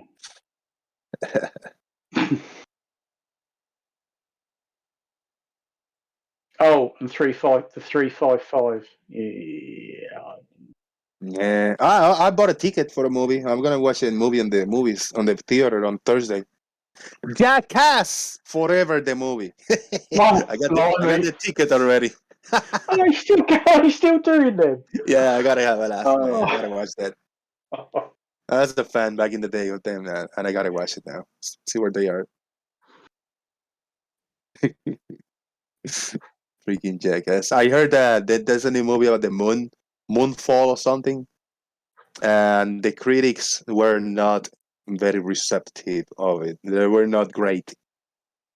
Yeah, you've got to watch it sometimes with the critics. I've watched films and the critics, and quite honestly, a lot of people who watch it say, "Well, this is a pile of shit. Don't bother." And you watch it, you think, "Yes, it's good. It was entertaining." I do that. Yep. they're not all going to be sort of up there with the likes of Oh, no. Hitchcock and everybody else. You know, I mean, these Yeah. films are worth a punt. Yeah, you'll watch a film and go, well, that's an hour and a half of my life I'll never get back, but you know not to watch it again. Yeah, I watched the I- critics, and I just listened to their feedback to some critics, and they're accurate most of the times. Some of the people that I see, movie critics. Yeah. But I still watch the movies. If I'm interested in the movie before I heard bad critics or bad reviews, I'm still gonna watch it. If I was not interested in a movie and I hear the critics and the reviews saying the movie is great, then that will persuade me probably to watch it. You know, that's how. Yeah, it just depends where on the list they go. But you think at some point, I mean, I heard all the scare stories. What was it, Battlefield Earth, John Travolta, based on the L. Ron Hubbard book, which I read as a lad and thought, oh God, this is a bit, pants. And then they did a film with it, and everybody said, this is the worst film you'll ever see. And you think, haha, challenge. I watched it. Do you know they're right? Fucking awful. Right. But you got to find these things out yourself, haven't you? Yep. There's some people that just joined us in the past half an hour or so when we kind of stopped talking about the topic, but I want to ask your thoughts for the people that just joined and haven't commented on scientific proof. We have 81 votes in the chat box. There's a poll on YouTube chat. And can you scientifically prove things? Yeah, I mistyped a little bit of something, but can you scientifically prove things? There's a solid yes. There's a solid no.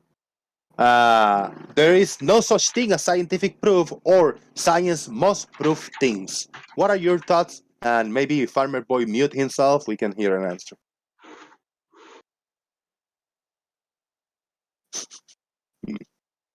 So I've got a loud keyboard. Yeah, So I was just winding Humongous up. I hear you. Fitizis is here. Let's hear Fitizis. Welcome. How you doing, brother? Hey, how are you? Good to hear you, man. Good to see you. I put a poll up on YouTube chat box. The question is, can you scientifically prove things? And there's 4 options. If you don't think any of these options apply to you, tell me. So can you scientifically prove things? Option 1, yes. Option 2, no. Option 3, there's no such thing as scientific proof. And option 4, science must prove things. What are your thoughts on can you scientifically prove things, Fitizis? Well, I thought that when you scientifically prove something, you had an experimental demonstration of it, or, some sort of reasoning that's, pretty consistent, saying we know about this other stuff from other experiments, and therefore we can base, some sort of rational decision of proof on this other thing that we're trying to prove whether or not we did the experiment or not. I think that's what they mean by scientifically proving it, by, experimenting with something and seeing what happened. I thought that's what, scientific proof was. But other than that, I don't know. In your own words, can you just tell me what proof means to you from your perspective? What is proof? Well, to prove something, you have to have principles that are laid down and accepted prior. And then you have to try to, establish that something did or did not happen based off of those principles that you laid down from before. If you already accept that an object that's not supported will fall down if it is let go, then if I tell you that, an object was held in your hand and you let it go, that would be enough proof or whatever for me to say that it probably fell down based off of those conditions I already accepted. Now, if I don't accept that it fell down, then something else is going on there and it's no longer a proof. Something else, another condition would apply that you'd have to prove or whatever. That's what I would say proof is. Establishing that something did or did not happen based off of principles that you have or have not already accepted. Last point from me, and then you guys can, if you want any points, Fitizis. Now, what do you consider good evidence as to use as proof of something? Or can you use evidence of something and then convert that to proof. What is acceptable evidence from your perspective? Well, evidence, like in that hackneyed analogy that I just used, would be you let go of something. Something occurred. That's basically just what evidence is. Proof means, okay, how do we interpret this stuff, this data? You know, if you let it go, does it mean that it's automatically going to fall down, or do you have some sort of other established principle that you're going off of for what happens when something let it go? Is it like interacting with an electromagnetic field instead of a gravity field that determines that it goes up, down, or float? You know, what are the prior conditions that you've accepted or rejected to allow the data, the evidence, to be interpreted this way or that? That's where evidence versus proof comes in. But for good evidence for me, or good proof or whatever, it needs to be consistent. I need to see the prior principles that you use to analyze data, to analyze an event, and see if it allows for consistent interpretation. And if it does, it's good evidence in my book. What is, I'm sorry, I said the last one, but I got to follow up. On relation to video footage or images via the internet, if I show you videos, some pictures, what is the criteria for those to be good evidence, and how do you determine if they're good evidence or not? Video and pictures. In the era of deep fakes, with the whole, in the context of the shape of the earth with the curving lenses, I would need to see the evidence and see if there is a will or some sort of nefarious plot or a will to deceive or any sort of reason for people to deceive with like a deep fake or something like that. Otherwise, if I can't see a reason why people would fake it and it looks consistent enough for me, I would accept the video evidence. Now, in the reference to the shape of the earth with lenses curving, it would be dubious, amounts of curvature in these videos that make it hard for me to accept it. The source, the will of the person presenting the video, and whether or not it's consistent with what I already accept and know, I guess, would be the criteria for whether I accept or reject a video, I guess. Right. So that said, why do you reject the Mage 2 video? The Mage 2 from what's his name? Not Sly Sparkane, the other dude with the glasses. Shout out to Mr. Sensible. Shout out to Mr. Sensible. You can see it bowing up and down in some of the frames that he showed. You can see the horizon bowing up and down, and I'm already pretty flat-tarded, so it's really hard for me to accept anything from NASA or any of these institutions or people that are pro-globe. No. Let's be honest about it. In the main video, with the two pieces of thread across the lens, the horizon does not bow up at all. But to me, it's already established that there's going to be more curvature the further away from the lens that you get. And in some of the frames in the background, as opposed to the main frame he was focusing on, you see it bowing up and down. So as far as I can tell, there's not consistent amounts of curvature for me to render a verdict. I'm sorry. No, you're being dishonest. The three videos that are captured in the Mage, one is showing the balloon, one is showing a fisheye lens, which shows that the horizon curves up and curves down, but in the main video, it is a non-fisheye lens.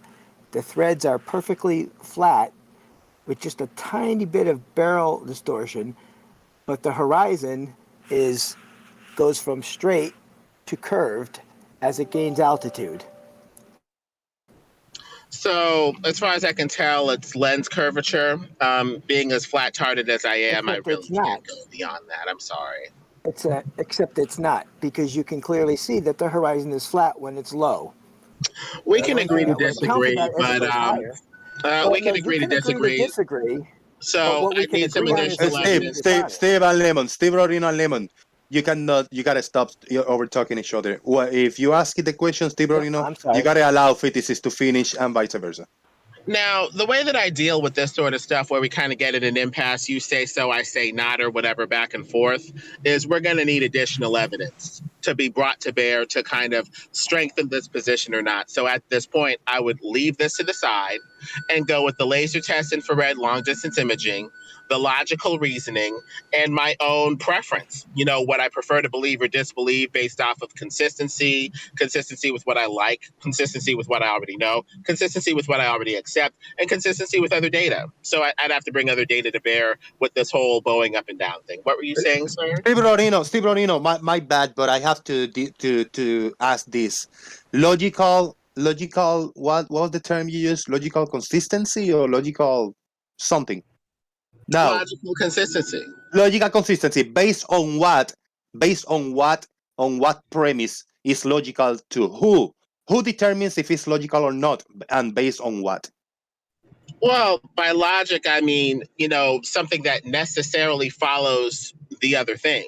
Like, you might think that it's logical to say it's wet outside, therefore it's raining, but that doesn't necessarily follow that it's wet outside, it necessarily rained. What other things can necessarily follow it being wet outside and it's raining? Maybe it snowed, maybe there was a flood. There's other things that can necessarily follow that or be prior to that. That's what I'm talking about, necessary inference.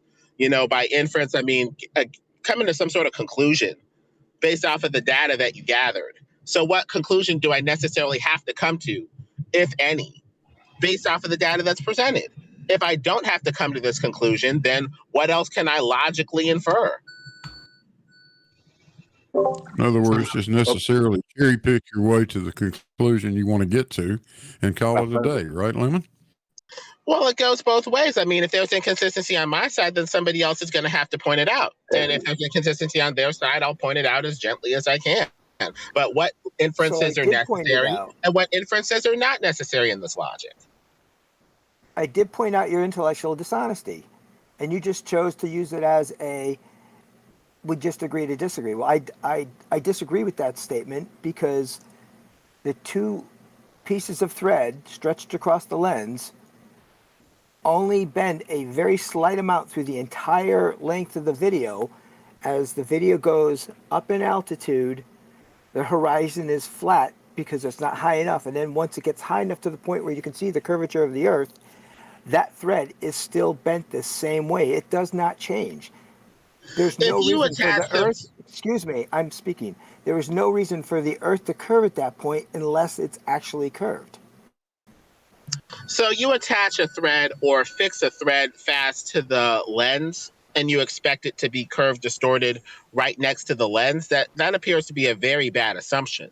If the lens or the thread is close to the lens and more or less fixed to the lens where it moves where the lens moves, how are you going to note the curvature? You tend to note the curvature with something that is not attached to the lens in the distance, like you see with fisheye or other, barrel distorted lenses. That's where I'm going to have to disagree with that video. Those lines were not attached to the lens. They were nowhere near the lens. Because you were talking about the stretched across the lens. I just looked at the Mage video long enough to see it barrel distorting in one of the camera views, and I just turned it off at that point. But I need to see what setup is going on with this string. But based off of the way that you're verbally describing it, it kind of looks like there's a string that's more or less fixed to the camera, close to the camera. No. It's about 2 feet. He just admitted he never watched it, the whole thing. No, I did not. The thing was like 2 hours or something like that. Hell no. I just watched it enough to see generally what it's talking about. And once I saw a barrel distortion in one of those screens, I'm like, I'm out of here. There's nothing here. Lemon, when I look Lemon, one of the cameras is a wide angle camera. And known to, he's got two cameras at least that are wide angle. One looking up at the balloon and another one looking out sort of in the same direction as the one that looks at the two straight lines. But those are not the cameras you look at to determine curvature. Those are just nice, pretty video.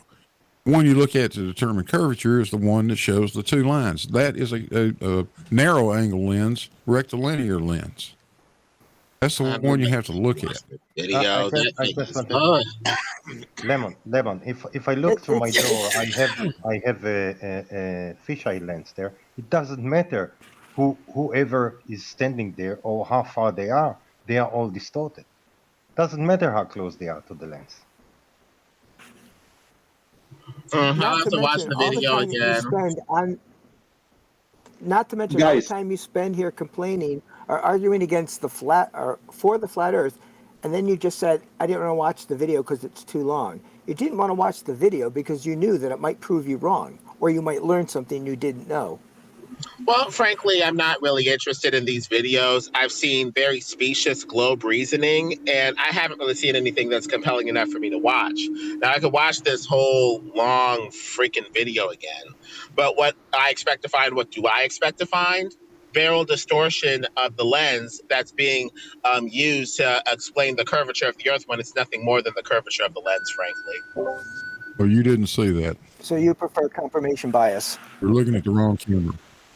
Everybody has a bias. All you can do is just tacitly acknowledge your bias and try to see if you're consistently interpreting the evidence or not from either side. Oh, you're just simply dishonestly rejecting the evidence that's right there for you to watch, but you refuse to watch it. So with that I said, can try looking at it again. any further Like reason, I said, I you would expect to excuse me. find barrel There's distortion cobbled maybe together something, for the Lenny. curvature Have of a the good day. land. What were you saying, Blue? Well, from my best recollection, they looked at the horizon on both above and below the center of the lens, and it was always curved up. So it's not a barrel distortion, Lemon. I'm sorry, but I'm confused about something. Not about this camera, but back a little bit ago, Lemonbird was talking about dropping things and them going down. So here's the question I have about that, and I've been waiting to get in, and I know you guys moved on past that, but I want to ask this question. If I pick up my shoe in my bedroom and drop it 99 times, Lemonbird, the data shows that it will fall to the ground. What other way to interpret that data than to say the 100th time it will also fall and hit the ground? There is no other way to interpret that. It will drop and hit the ground. Well, like I said before, proof is based off of preconditions that you accept or reject. You need to see some other precondition that goes against something dropping and falling down. If I say grabbed a puff of cloud and let it go from my hand, it wouldn't go down. It I would gave you float. a specific. I pick up my shoe and let it go. It falls. I do that 99 times, and the 100th time I collect all the data from the prior. There's only one way to interpret that it's going to happen again. And I drop it, and the 100th time it happens again. It falls and hits the ground. There's no other way to interpret the data. There's no way to manipulate the data. It is what it is. So there are other ways to interpret the data as opposed to say the way that it's generally interpreted, a pull of gravity pulling that, shoe toward the center of the earth. Some people I talk never about said anything about gravity, Lemonbird. I just said if I pick up a shoe and drop it on the floor 99 times, I collect all that data. The 100th time, I can guarantee you that it will fall and hit the floor. I never once said anything about gravity. You gotta let Lemon finish his thoughts now, Leo, without interrupting. Okay, so you're talking about that being evidence that it will fall.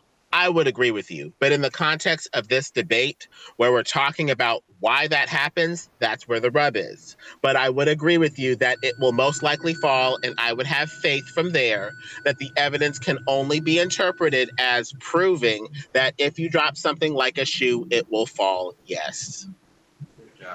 Cool. And then you can also measure how long it takes to drop from the height you're dropping it from to the ground. And you can do that 99 times, and then the 100th time, you can predict that it will fall at the same rate. Yes. And that rate of fall is what we use for the term gravity. And so gravity we're applying the word gravity to that acceleration towards the ground. But Leo, yet again, in the context of this discussion, where we're trying to find out the shape of the Earth, that isn't the only claim that you're making. You're also saying that this force pulls stuff to the center of a ball and causes the Earth to affect a round shape. So in the context of that, Leo, this interpretation is going to need to be questioned, especially if we're seeing laser tests, long distance imaging, infrared, and just common sense, which cry out that it's flat based off of the horizon, everyday experience, and stuff like that. I'm sorry, but I'm just talking about in the context of measuring the downward acceleration and applying a specific word called gravity to that. That is I'd probably go with an electromagnetic charge instead of gravity, because gravity is a loaded term for a flat earther. That implies curvature that's not there, and very inconsistent behavior where clouds float and gases rise instead of falling. So no video is good enough for you. But how come the electromagnetic current coming out of my light bulb goes towards the ceiling then and doesn't fall towards the ground? The ceiling, you see the ceiling go up toward this. You see the current go up toward the ceiling. No, but it does go up. It lights up the entire room. As far as I can tell, we don't see current like that. I'd have to challenge that statement because, as far as I can tell, we don't see current go up, down, left, or right, or anything like that. Right, it fills the entire area, which means it does go up. Because from the light bulb to the ceiling is up. It would really depend on where you're aiming the light source. From the light bulb, it goes out in all directions. But people would generally say it doesn't just go up. I didn't say that it didn't go in other directions. It goes in every direction, I said, but one of those directions is up. Okay. Because a lot of times when I'm speaking to people about stuff like this, Leo, I also talk about the implications of this sort of stuff. If we're talking about gravity in the context of the shape of the Earth, most of the time they're appealing to gravity as the excuse of why the Earth is curved. And that appears to be an unnecessary inference that is illogical and doesn't necessarily follow the data. So I wouldn't make that statement. I'd make another statement instead and go with what logically follows from that. That's awesome, but I never mentioned the shape of the Earth once. Can I jump in for a minute? It would not matter whether the shape was a triangle, a circle, or a sphere. It would still be a measurement of the distance from your hand to the floor. Let's switch shifts. Specific word. Let's switch shifts a little bit over here. We almost, cover a little bit more ground. Now, this one is a fun picture that Termin just posted.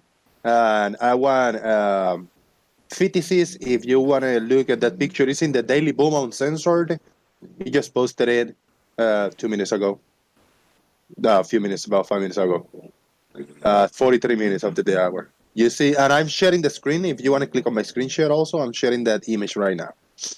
And my question is, if I am walking and I see the sun over here in between these two trees, can I climb this tree and grab the sun, maybe put it in my pocket for later? Is the sun right here behind these trees? What do you think? I think that would give you a general position on the sun, yes. You'd have to go in that direction to find the object. So if the sun looks like it's there, you'd have to go in that direction to ultimately find the object wherever it is. So I cannot climb this tree and grab the sun. It looks like it's glued to the tree right now. You would have to go up and at an angle and keep going until you reach the sun or the firmament where the sun is shining off of to give you that image.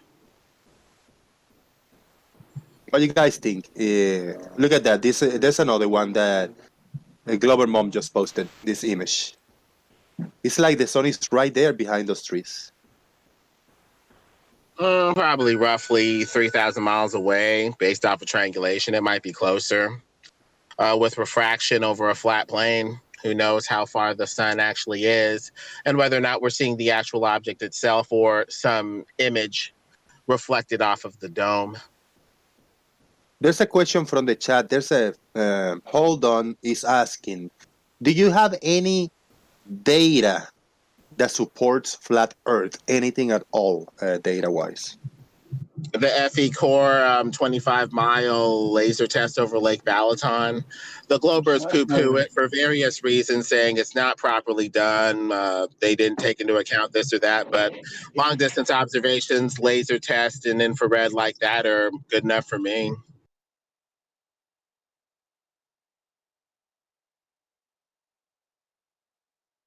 Anybody I'll put else? it in the chat. Yeah. I have a question about the laser test. What about it? Blumenberg, if I'm staying on the opposite shores of Lake Michigan and I look across the lake, can I see the lights in the city of Chicago? Yes. Then what good is a laser test across the lake if I can already see lights across the lake?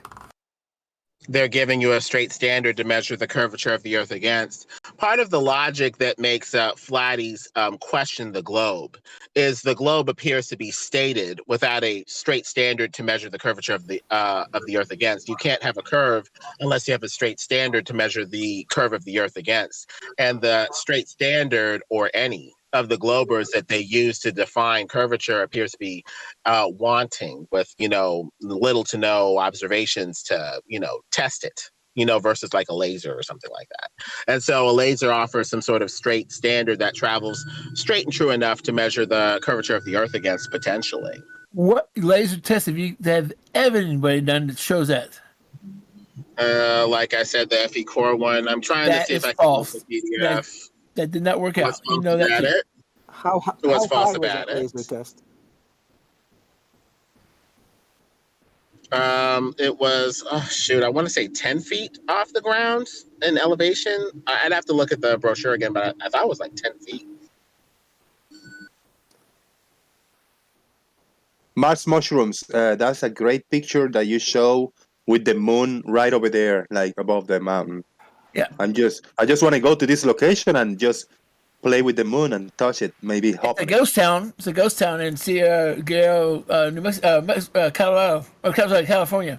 I'm going there in February for several months, maybe a year more. Can you put a tripod with a camera recording you climbing the mountain and hopping on the moon and then taking a ride around the Earth and then come back? Just hop on the moon, hang in there for a whole day, and then when the moon come around that same area, you can come back down to the mountain. But I do have a picture. I'm gonna find it. Me holding it. Does that help? Well, I guess. I don't know. I just want to see you climbing the mountain and touching the moon, maybe grabbing a chunk of it. Well, I tried to get it, but I thought it was made of cheese and it wasn't, so it's kind of disappointing. All right. I got an image from True Blue. He's trying to shove the sun in the trunk of his car too. So I don't know what's going on here. That's a good car. And Sorry, Guru just wanna is. Go ahead. Sorry, man. I just want to ask Lemon, you do know that laser lights actually bend. They don't actually go straight. Unless they bend 8 inches per mile squared relative to another straight standard, it's irrelevant. Most people philosophically assume that the laser travels straight enough and true enough with no deviation from origin to, wherever it's going, because it travels extremely fast. It's evanescent and you can't grab it and bend it. And it appears to be pretty straight enough to measure the straight precision of machine work and other stuff, at least at short scale. So it's straight enough to measure the curvature of the Earth against. So based off of that straight standard, we can measure if there's 8 inches per mile squared of deviation away from that standard at the very least. Well, Lemon, you just said something that's important. You said on short scales. When they're taking measurements on machinery and stuff like that, that's a pretty short scale. So over long ranges, what's the difference? You tell me. A laser is good enough for me. For you, it's not good enough. So I'm going to need you to present evidence that it curves 8 inches per mile squared, or at the very least in a way that doesn't allow us to establish how much the Earth is curving. Well, it doesn't have to bend at 8 inches per mile. If it shows a deviation, or if it deviates a small amount or a certain amount, then yes, it's going to throw off your calculations. But we can factor that in. And unless it curves by 8 inches per mile squared relative to another straight standard, it's still saying the same thing all over again. We need some straight standard to establish curvature against, and I don't hear the Globers establishing a straight baseline to, check curvature against. Horizontal. Well, no, because you just Leo. stated. Hold on. Horizontal line of sight is the straight standard. I just want to say something quick. Lake Pontchartrain Bridge. I gotta say something, guys. Shout out to Sean Smith. Good to see you, brother. You're not coming in too often, but you always popping in the chat and you always support. And Lemon Bird wants you to get all the way off his back about asking him for evidence. What's up, Sean? Good to see you, brother. No, not too much. Just popping in and out when I can. Good times. Yeah. The problem is that you're stating that the laser would have to deviate from the at the given amount of 8 inches per mile squared. But again, you have to show the deviation, or you have to take into account the calculations that go along with that laser. And I have yet to see you do that. So far, all you've said is that over 25 miles, these people have given you a calculation, and you just go ahead and go along with that. You've given no thought to those deviations. As far as I can tell, though, the Globers are just poo-pooing the long-distance evidence that appears to be going away from this, wall that's curving at a certain geometric rate. I mean, if not a laser being used, if we're not going to use a laser to establish the curvature of the Earth as the straight standard, you say something about a horizontal line of sight. Well, the problem with using a horizontal line of sight, people, is that everything in your vision, including your level line, is going to converge, merge, and disappear. You're not going to be able to see level throughout the entirety of the observation because everything, including your line of sight, is going to converge, merge, and disappear due to the laws of optics and perspective. You're not going to be able to see everything, even if it's level, over a flat plane. Eventually, stuff will just converge, merge, disappear, and you're not going to be able to tell what's going on, not without a laser to double check what you're seeing. That's not true. That's a great obfuscation, but it's... Go ahead, Blue. I was just going to say that for some reason or the other, reflected light off an object and laser light behave totally differently, right, Lemon? That's what you're saying. What? If you say that the line of sight is going to converge, merge, and disappear, then the laser is going to converge, merge, and disappear too. Light is different than regular perspective rules would dictate. We can see a candle for longer than the candle would be if it was lit versus when it's unlit. Lit objects break these rules of perspective and allow you to see longer. That's why the laser is optical, because you can see it because it's a lit object, as opposed to stuff that is long ago converged, merged, and disappeared, like the candle for when it's lit versus when it's unlit. You're just making up excuses, Lemon. We already know that you can see a candle longer when it's lit than when it's unlit, Blue. I don't understand why you're not using logic to make necessary inferences to help us solve the problem. Are you blinded by this glow belief to the point where you can't make necessary inferences and follow the logic to where it normally would lead? No, you're apparently blinded by this flat earth concept and the God done it complex to the point that you can't be reasonable about what you're saying. There is no straight standard to measure the laser by. How are you going to tell me that laser is straight? What are you going to use to prove that that's straight? How do you know that the laser curves if you didn't establish a straight standard to see what the laser is curving against? This is why I can't go with this. This logic is just very... Because light curves, Lemon. Because lasers put out light, and light curves. Light refracts. Then how do you know what the shape of the Earth is? If you're getting a curved light ray from the Earth, it could be fooling you into thinking that the Earth is curved when it's actually a straight Earth that's being curved by curved light to make you think it's a curve when it's actually flat. This is terrible. You can't conclude anything off of this questionable logic. It's awful. You're thinking about it absolutely upside down, Lemon. Thinking about it totally upside down. The curvature of that laser light could fool you into thinking that the Earth is flat. It's actually just following the curvature of the Earth. I mean, at that point, we're just begging the question and saying the Earth is curved and light curves with the Earth, but we really don't have a straight standard against which to measure the curvature of the Earth. Very questionable logic. I'm going to have to reject it on that grounds totally. I'm sorry. Well, I reject everything you say on any grounds. Well, the only person here that I can see who's changed their mind about the shape of the Earth is me. So I was willing to drop one belief and take on another, following the logic and the reasoning where it led, whether or not I'm flat-tarded, religion-tarded, or whatever. So the person who has shown flexibility in their thought, at the very least, appears to be me. Now, I could be wrong. I don't think I am, but I could be wrong. I'm just going to need to hear the logic and the evidence and go from there with my bias or whatever. I'm perfectly willing to change my mind if I ever see any realistic evidence that says something to the contrary. But what I do have is I've got three-dimensional measurements made on Lake Pontchartrain Bridge that conclusively show the curvature of the Earth.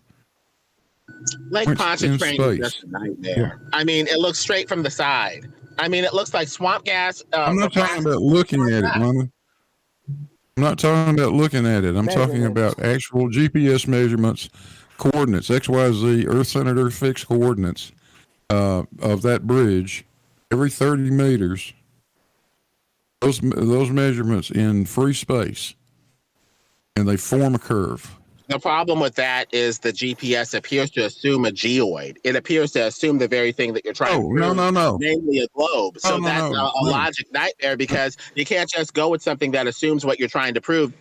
You need an arbiter or some sort of third-party arbiter that is a neutral third-party ground to offer evidence and proof, like a laser. A laser going straight and true is much more neutral than the GS84 model, which is based off of the geoid curved Earth assumption, which basically is begging the question and assuming what you're trying to prove, as opposed to having some sort of neutral third ground to prove it in the first place. Okay. Now, hold on a second, Lemon.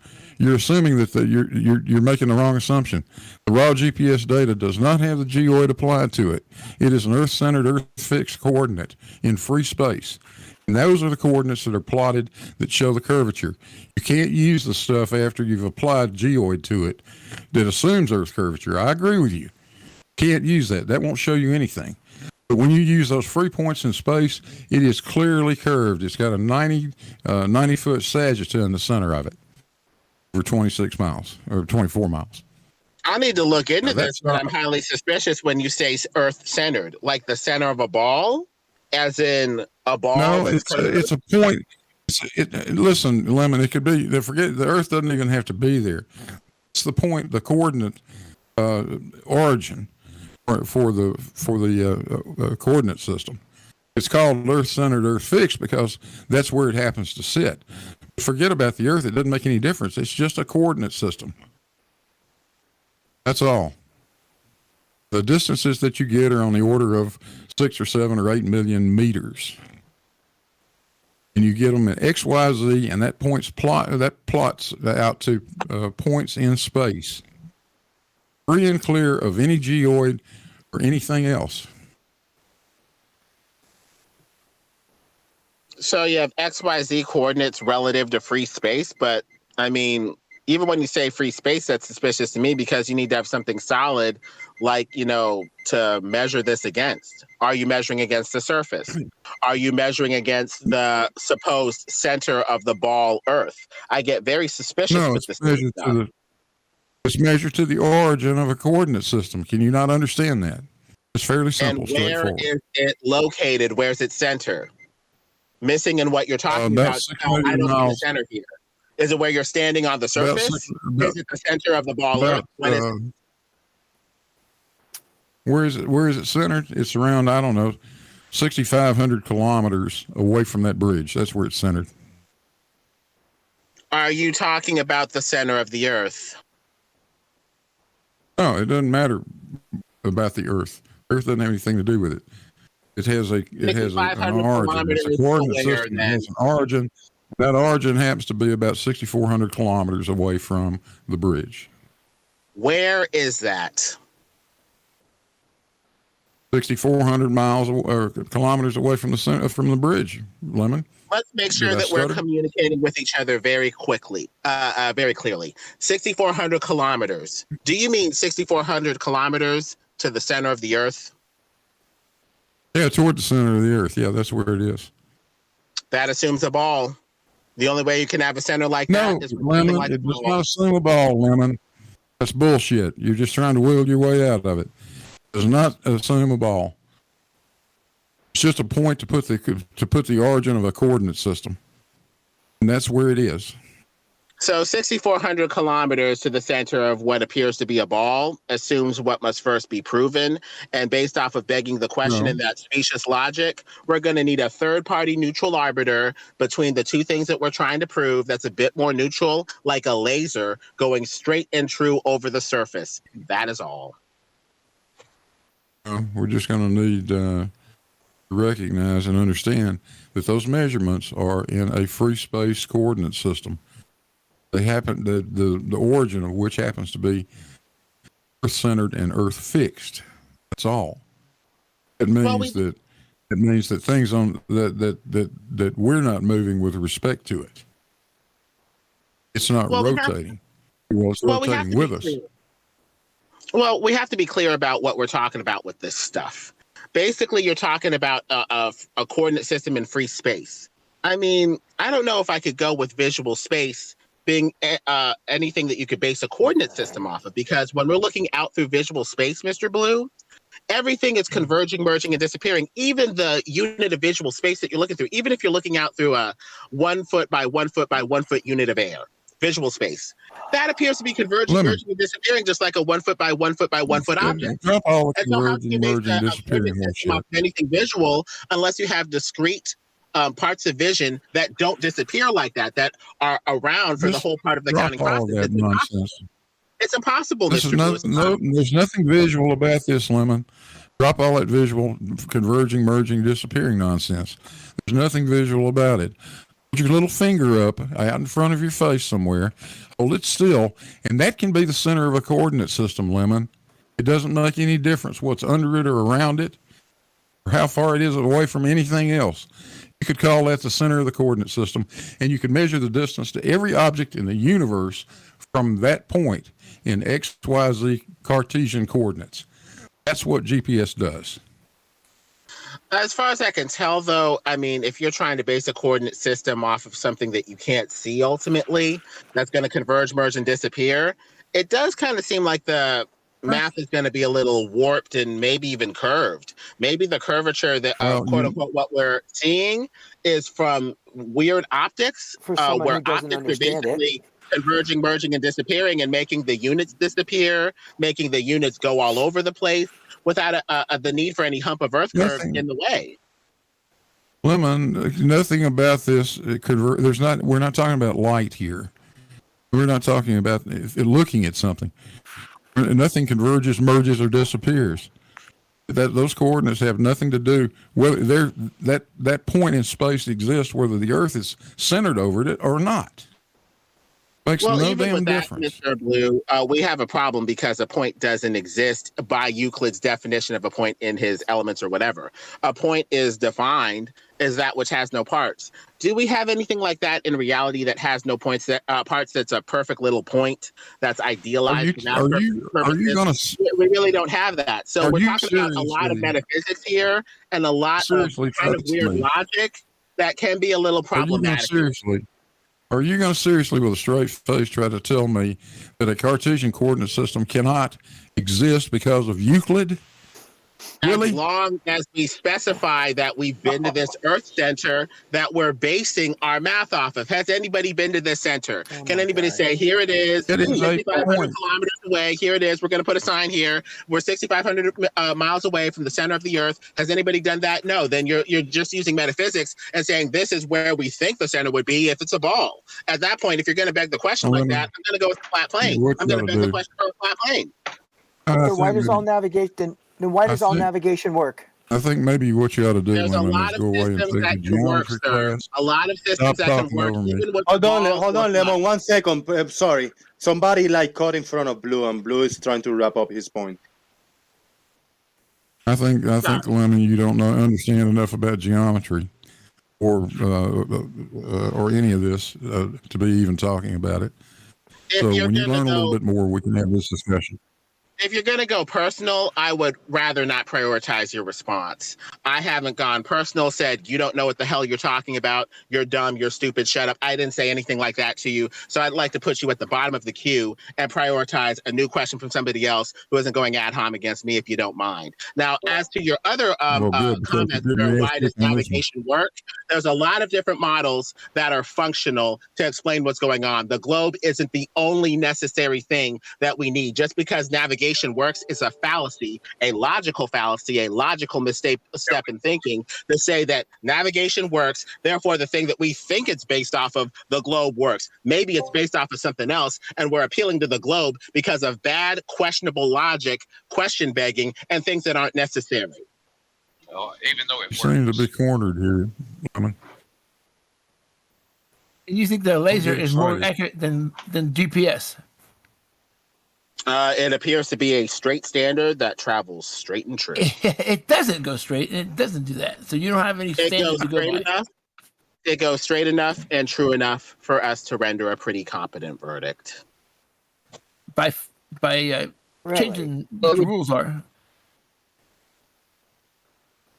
Would disagree with that statement because a laser does diffract, and that's well known. I mean, you can look up any laser and it's going to tell you that it diffracts.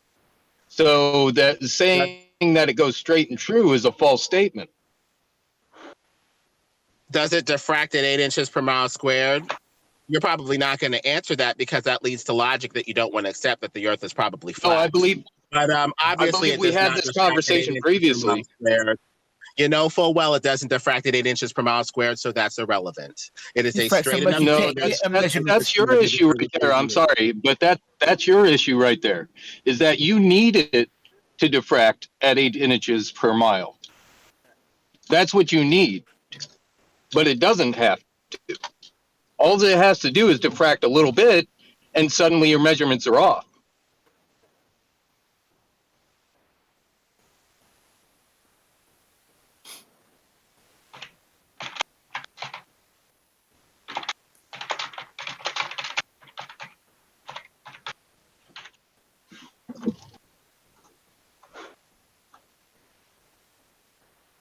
Hello? We are here. Oh, okay. I just wanted to make sure I didn't drop off or something. So, Lemon, are you still there? Gone. No. No? Oh, okay. He Thank done you very gone. for coming. He was building up to it. You could hear it. Very appreciated for hanging in.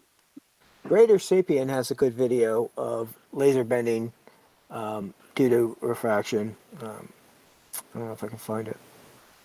Well, that's the inherent problem with using lasers for this sort of thing. They're light bends. On every one of those tests, when it gets to the side, it's just a big blob. You can't see it. You can't get anything out of it except you know there's some kind of light to the other side. And of course, they invariably do these things with lasers in the worst possible conditions at low level over water. It's like they've gone, okay, where's the last place we want to do this? Oh yeah, there, that'll do. We'll do it there. I'm surprised that Lemon still refers to And of course, laser observations when FECOR themselves pretty much validated it. I think he's been repeating it for too long to change the script. Yeah, maybe so. It's engraved. It's just his go-to. Oh, panic! What do I trot out? Oh yeah, I'll trot out this. Oh look, there's something and wrong I with think that laser. Jaron learned his lesson about using light. I got some great news over here, really quick. Great news is that I have $5 over here on PayPal, sent by Truth Nerds. Truth Nerds, thank you for the $5. And he says, and I quote,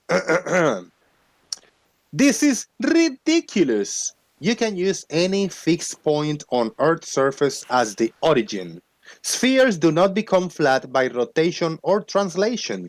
And the Lake Balaton test is nonsense because FECOR themselves say they don't do a vertical refraction analysis because of a lack of data but then draw conclusions that require vertical refraction to be absent. Fallacies, not logic. Truth nerds, thank you for the fiver and thank you for the comment. Appreciate it.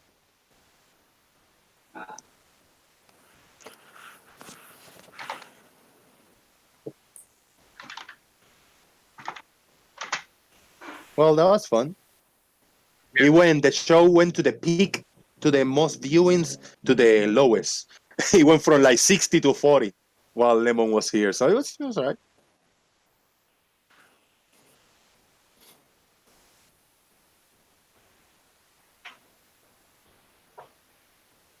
I appreciate that, the diversity and the weirdness of the show. Look, we've been racking up some subscribers. We're up to 711 subscribers now. All right. Hey, the goal is 725 subscribers for tomorrow's episode. Wednesday, February the 2nd, we must have 225 subscribers. We shall see if we're going to accomplish that. Somebody remember me that if you guys come back and I'm here tomorrow, remember me that to see if we got it. I might forget. 725. I'll make a note. Make a note, please. Yeah, and show up. Jose, you got the 725? Yeah. Wednesday the 2nd. Okay. Oh, now I understand. Now let me present this image that was just posted with a big, looks like a cruise ship, a big container ship thing. Coming through. Now, because this big ship just broke through in between these two, so he hit this one. This big red cruise ship is gonna be just cruising around close to us, so it's never going to disappear from the bottom up. It's never going to sink because it's very thick. But then the one in the left, the blue, the one in the right, a fishing one, they're going to go very far away, and then when it's a few miles away, they're going to start disappearing from the bottom up. But it's not due to curvature, it's due to the damage that this big ship have done to them. Thank you very much. Very well done, man. Very good picture. That looked like what they do when those ships are all going to disappear front to back as they dismember them. Yeah, they just beach them, did they? I mean, that's... Yeah, they're going to go away. You say, like, look at that, behind the curve. No, they're just sinking because of the damage they took. Vandalize, folks. Flat Earth logic. Just flat Earth logic. As far as you can.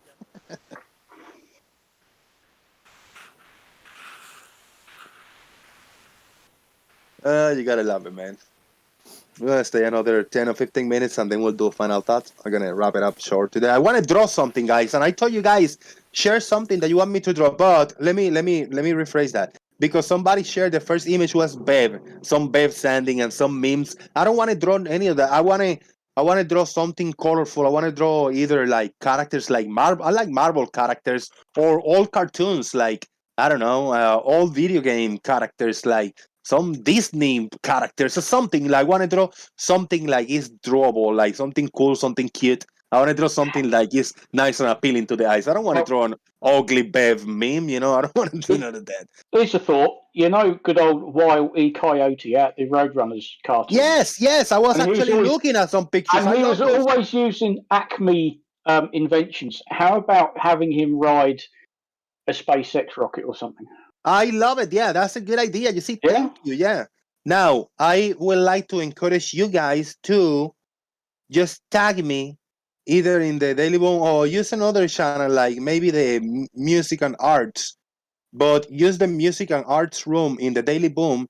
Just tag me at Jose, JGO, Jose, whatever.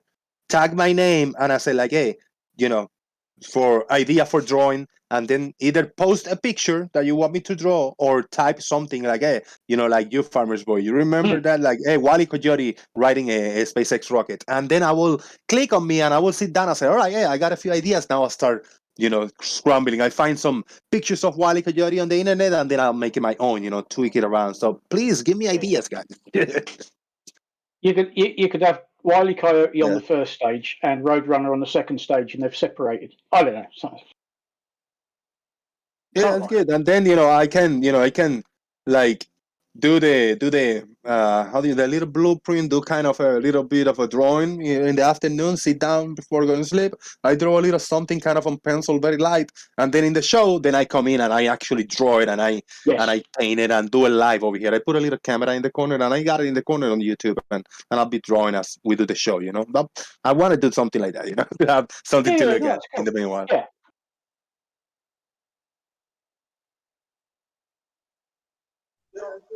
Sounds interesting, Jose. Yeah, man. Because I know. I mean, I need something. I need a base of what I'm going to draw. Like from my mind, you know, my mind's to scramble. It's days to think about that shit. And if the drawing come up really good, you know, somebody's interested, you know, holler. It can be yours. you could also sell it as an NFT.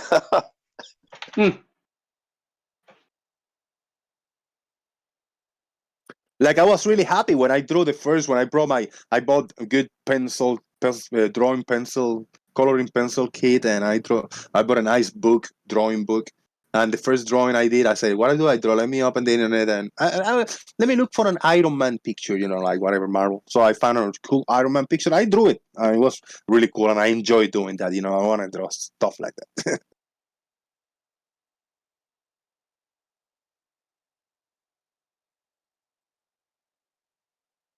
I actually finished. I started drawing it myself. I said, let me finish it over here in the show. And I finished drawing it in the show. It was good. I'm happy with it. As a kid, I used to make up my own comic strips. I kind of wish I kept them. But yeah. Look at that. Hey, and then I drew a few more. I got a few pictures I can share with you. This first one is Arwin. Hold on, it doesn't want to open. There you go. That is Arwin battling the trolls in his magical kingdom. In his magical kingdom. That special world he seems to live in. Using the bow and arrow as intended to be used. He catches the lightnings and he shoots it to the trolls in his magical kingdom. See, that one was kind of by my mind. And then I drew a Brian Leakey doing some science over here too. And I also want to share that with you. See, Brian Leakey doing science. Oh, I remember that one, yeah. Cool. Those are wind blower, how do you say, blowers? Those air blowers. Leaf blower, yeah, 2 leaf blowers. He's got one pointing up. This is a big umbrella. So he did the setup. He put a chair, like a little chair, wooden chair. He put a big umbrella, patio umbrella on the back of the chair. And then he got these 2 leaf blowers plugged in somewhere because they're electrical. So they're plugged in somewhere in under this umbrella or behind him, the chair. I don't know where it's plugged in. And he's just blowing air up to the umbrella and blowing air down. So it will lift him and it will push him up. And he also doing some experiments as he goes along. He's got a pendulum right here with a fishing, and he's got a troll on his arm. You see the sun. The sun is visible, and this is Earth in the background. And Brian Leakey, of course, in case you haven't known him, and Mr. Malort owned this picture. Very big time. Good times to Mr. Malort. Good times. Your drawing of Arwen kind of reminds me of Mr. Nimbus from Rick and Morty.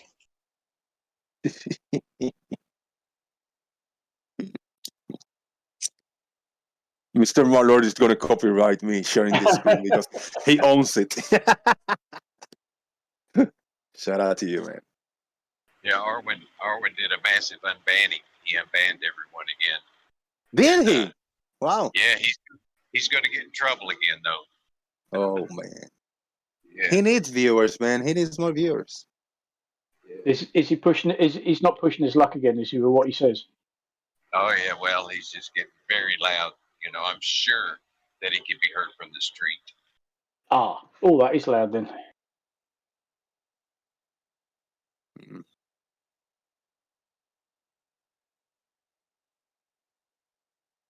Does Arwen not have a job? I doubt it very much. Is he unemployed? Not sure, he might be. Yeah. Presume so. I mean, he does that stream every day at the sort of time that if you had a job, you'd be working. I don't have a job right now, but I do little side jobs every once in a while. You know, I work. You know, my brother-in-law hooked me up with some jobs a few times a week sometimes, so that kind of helps me a little bit. But I don't have a job right now. I gotta get me one. I can work at home at the moment. Well, most of the time when I'm not out on site, I'm at home drawing things up. So best of both worlds, I think. I don't worry about your mental state of mind, Jose. I worry about Arwen's, though. Right. No, I'm trying. No, I feel you. I feel you. Yeah. Yeah, it's hard, you know, for people with very little social skills. I think I don't know, but I pretty sure I don't know. I don't want to be harsh, but I don't think Arwen have social skills. Like I don't think he can stand in front of people and do work and just talk to people and work with anything. I don't know. It's not his thing. I don't know if he can go, if he's invited to a party, some kind of gathering activity or something. I don't think he can go and just hang out and have fun with random people. I can, bro. I go anywhere and I just, hey, what's up? And I start, you know, fist bump and making jokes and shit like that. That's how I know how to engage to people.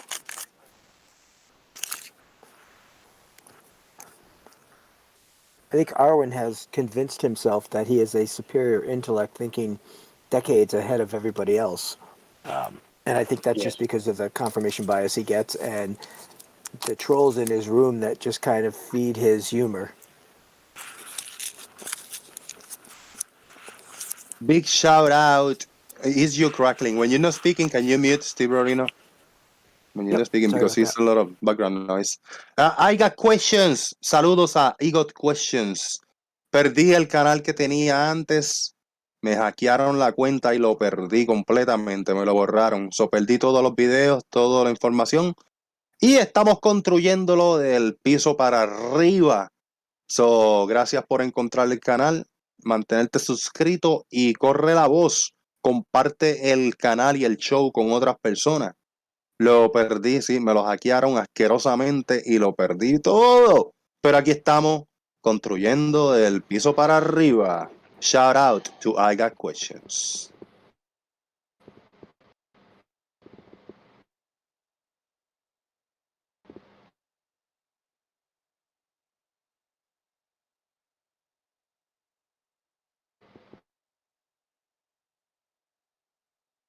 Have I lost sound? No. Sorry. All right, Fred.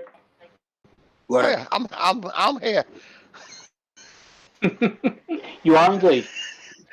I've been cringing at the derp. No, don't please. Oh, anyway.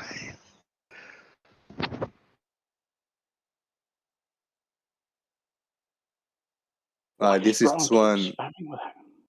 This is a moon image shared by Shadow Investigator. Thank you for sharing the image with us. Sharing it on screen over here. Oh, that's very nice. Nikon. I haven't looked. It's been very cloudy and very cold all these days. Today it's the sun. I can see the sun. So I don't know what face is the moon now. When can I find the moon, man? I would like to take a little clips of the moon.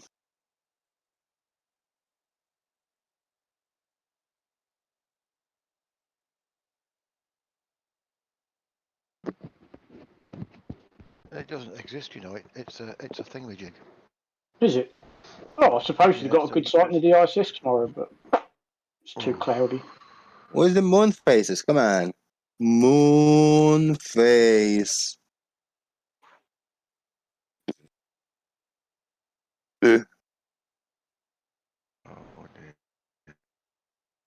Moon facing. Moon. What do you say? Face.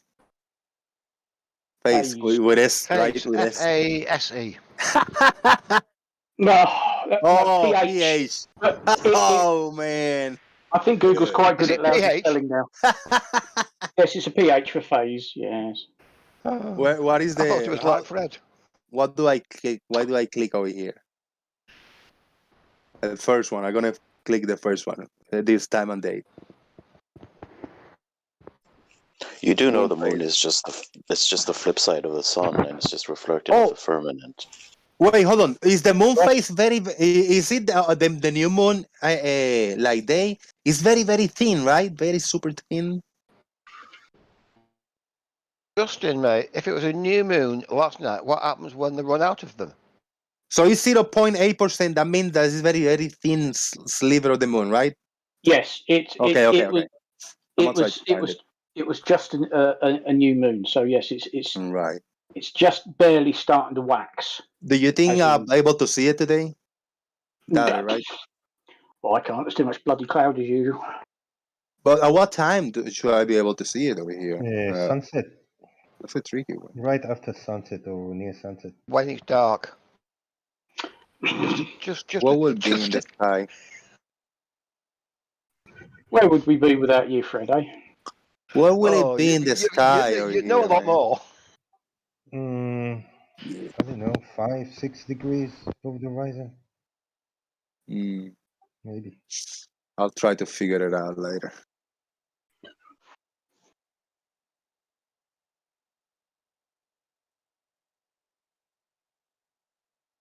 Moonrise and moonset. I don't know how to read this.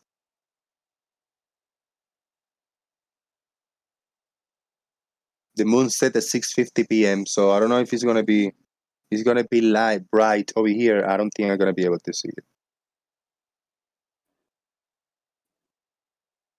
All right. I see 6:52 now. I can catch it. But at 6:50 for me. In Clearwater, Florida area. All right. That's fair. I am very. I am not. I am moon. I am celestial objects illiterate. I don't know any of these the positions and locations and none of this shit. I gotta troll myself, man. It's true though.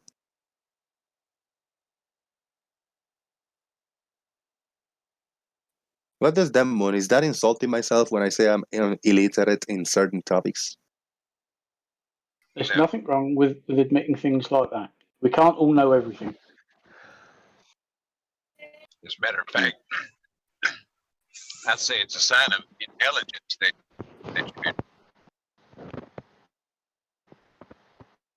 You cut up there, but it's a sign of intelligence. I heard that. Yes. Not in my case, though.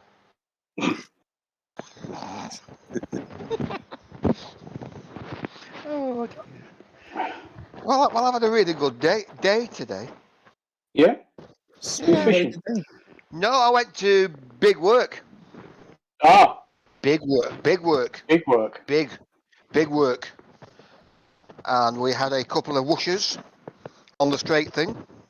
And by God, they went whoosh and rotate.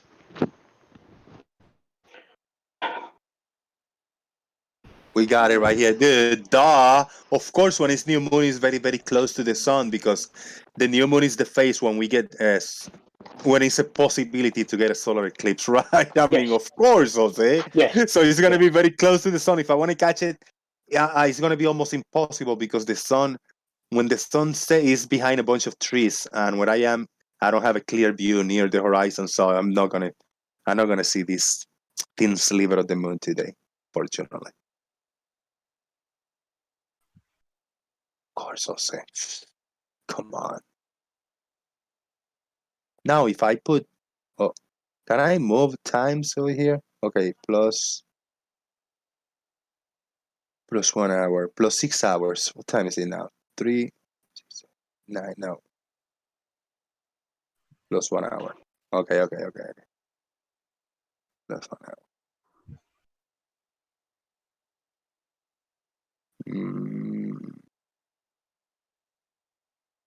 There you go. Yeah, that's getting really close there. It's just too close to the sun. I'm not gonna be able to see it. Yeah.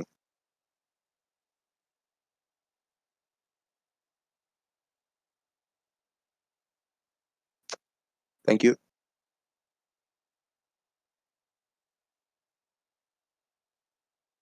Let's do some final thoughts and get out of here for the day. It was a good show. Big Blue, you're up first. Find the mute button here. Thanks, Jose. Good show today. I appreciate everything you do, buddy. Even more so after doing a 3-hour stream myself last night. That's hard to do. It is. It is. I'll tell you, it really is difficult. Anyway, yeah, I enjoyed it, man. You guys have a good one. Thank you very much. I really appreciate it. Yeah, I mean, it's a tricky one. People think it's really easy to sit down and just have a stream and have everybody just open the panel and have everybody talking, which I mean, it's not easy because I try to, kind of fill in the gaps and try not to let it be too crazy. If I just open the panel and let people come in and do whatever the fuck they want, they'll burn the place down. You have to be there, and you have to be able to have something up, pull stuff off your sleeve to fill the gaps and fill the empty spots and the boring parts. So it's a tricky one.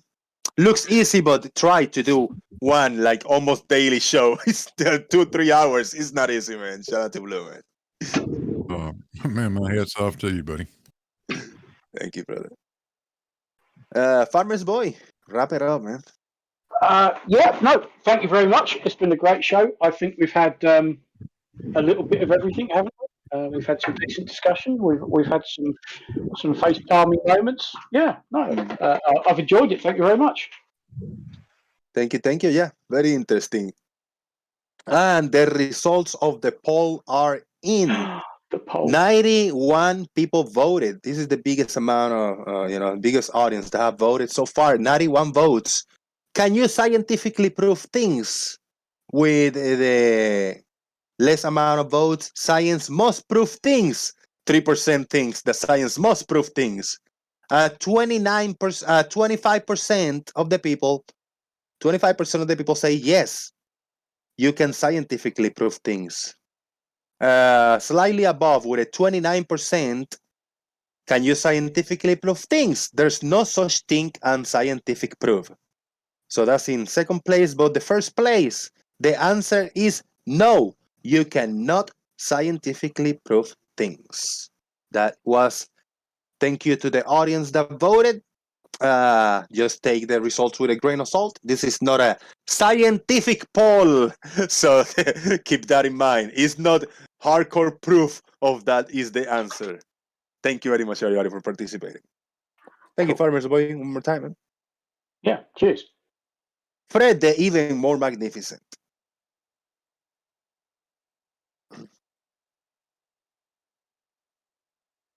Gary, C. Final thoughts? Oh, sorry. I'm here. I moved myself. Go on, I'll come back in a minute. No, I don't have much to say. It was an okay show. I like more action, as you know. Thank you. Thank you. You gotta stay on mute, Fred. Give me your final thoughts now because you have Mike in there. Right. Well, today I have scientific proof. I saw a BMW, not just a BMW, a blue BMW, believe it or not, indicate correctly and in the correct lane. Beat that. That doesn't happen often, does it? Well, thank you very much, man. I appreciate that. And mute yourself, yeah. All right. Grubus, final thoughts. Yeah, it was a good stream. It was nice not having Brian shouting over everyone, but yeah, I'll always be here, Jose, whenever I can. So yeah, good stuff. Take care, man. Yeah, man, take care of yourself, and I appreciate it, man. You coming in and being more active in the calls. Welcome anytime, and if you know people that like the topic and might want to come in and either sit down and hang out in the chat or come in and talk. Just invite people and share the show. Tell them like, hey, can you believe these people? Let's check this out, check this channel out. And yeah, let's do it, man. I like having, new voices to be heard. And if there's people very, like not in the loop of what's going on, I like listening to those people talk and having a little back and forth with them. So yeah, invite, and that goes for everybody in the audience. If you know somebody that might be interested, just point them to them, to this channel or to the Discord server, and try to get them on the call over here to talk to them and have fun. Left lane, bro. Final thoughts. Yeah, Jose. Enjoyed the show. I appreciate it. And I don't know, I've got a bit of news and I'm just kind of busting at the seams to tell people about for some reason. I don't mean to brag or anything, but I started ground school last week. And hopefully by September, I'm going to be a pilot. So I'm kind of excited about that.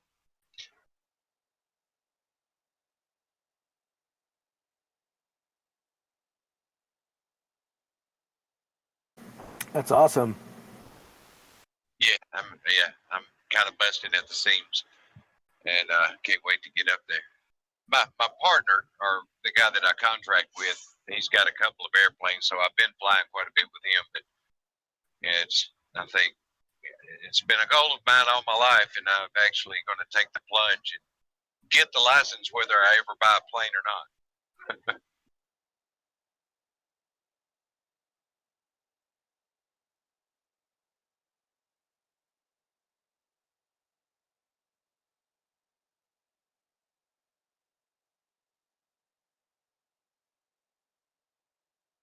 Jose muted himself again.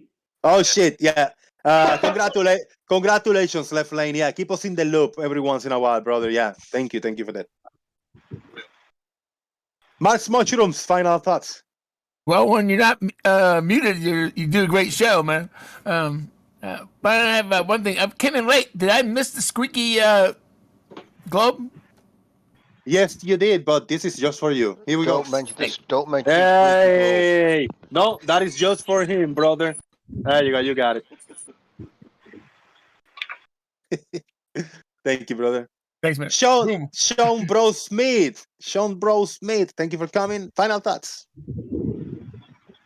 Thanks, Jose. I always appreciate your shows, and for everybody out there in the audience, Jose's a good guy, and you should be liking and subscribing to him. If this is your first time watching on a recorded show, then smash that button.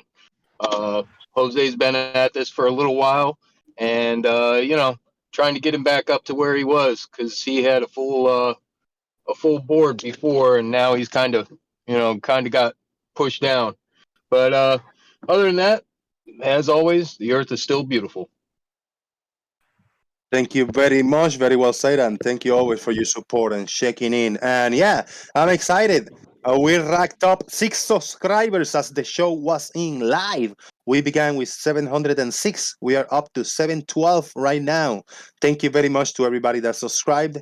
And I forgot to tell you guys, if when this video ends and is wrapped up and rendered, refresh your page and you'll be able to comment in the comment section.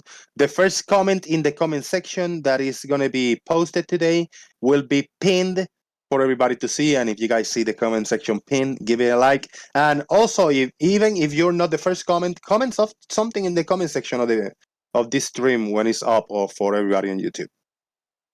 Steve Rodino, final thoughts. No, thank you. Good show today. I always enjoy watching or listening to Lemon make his word salad. And today he especially highlighted his intellectual dishonesty. I hope everybody caught that. Thanks a lot, Jose. Thank you very much. I appreciate it. And John Rapp is telling me that the poll only adds to 98% because I am the 2%. Oh. Thank you very much, everybody. Ladies and gentlemen, Jose JG out. Boom. I think I've done the pin.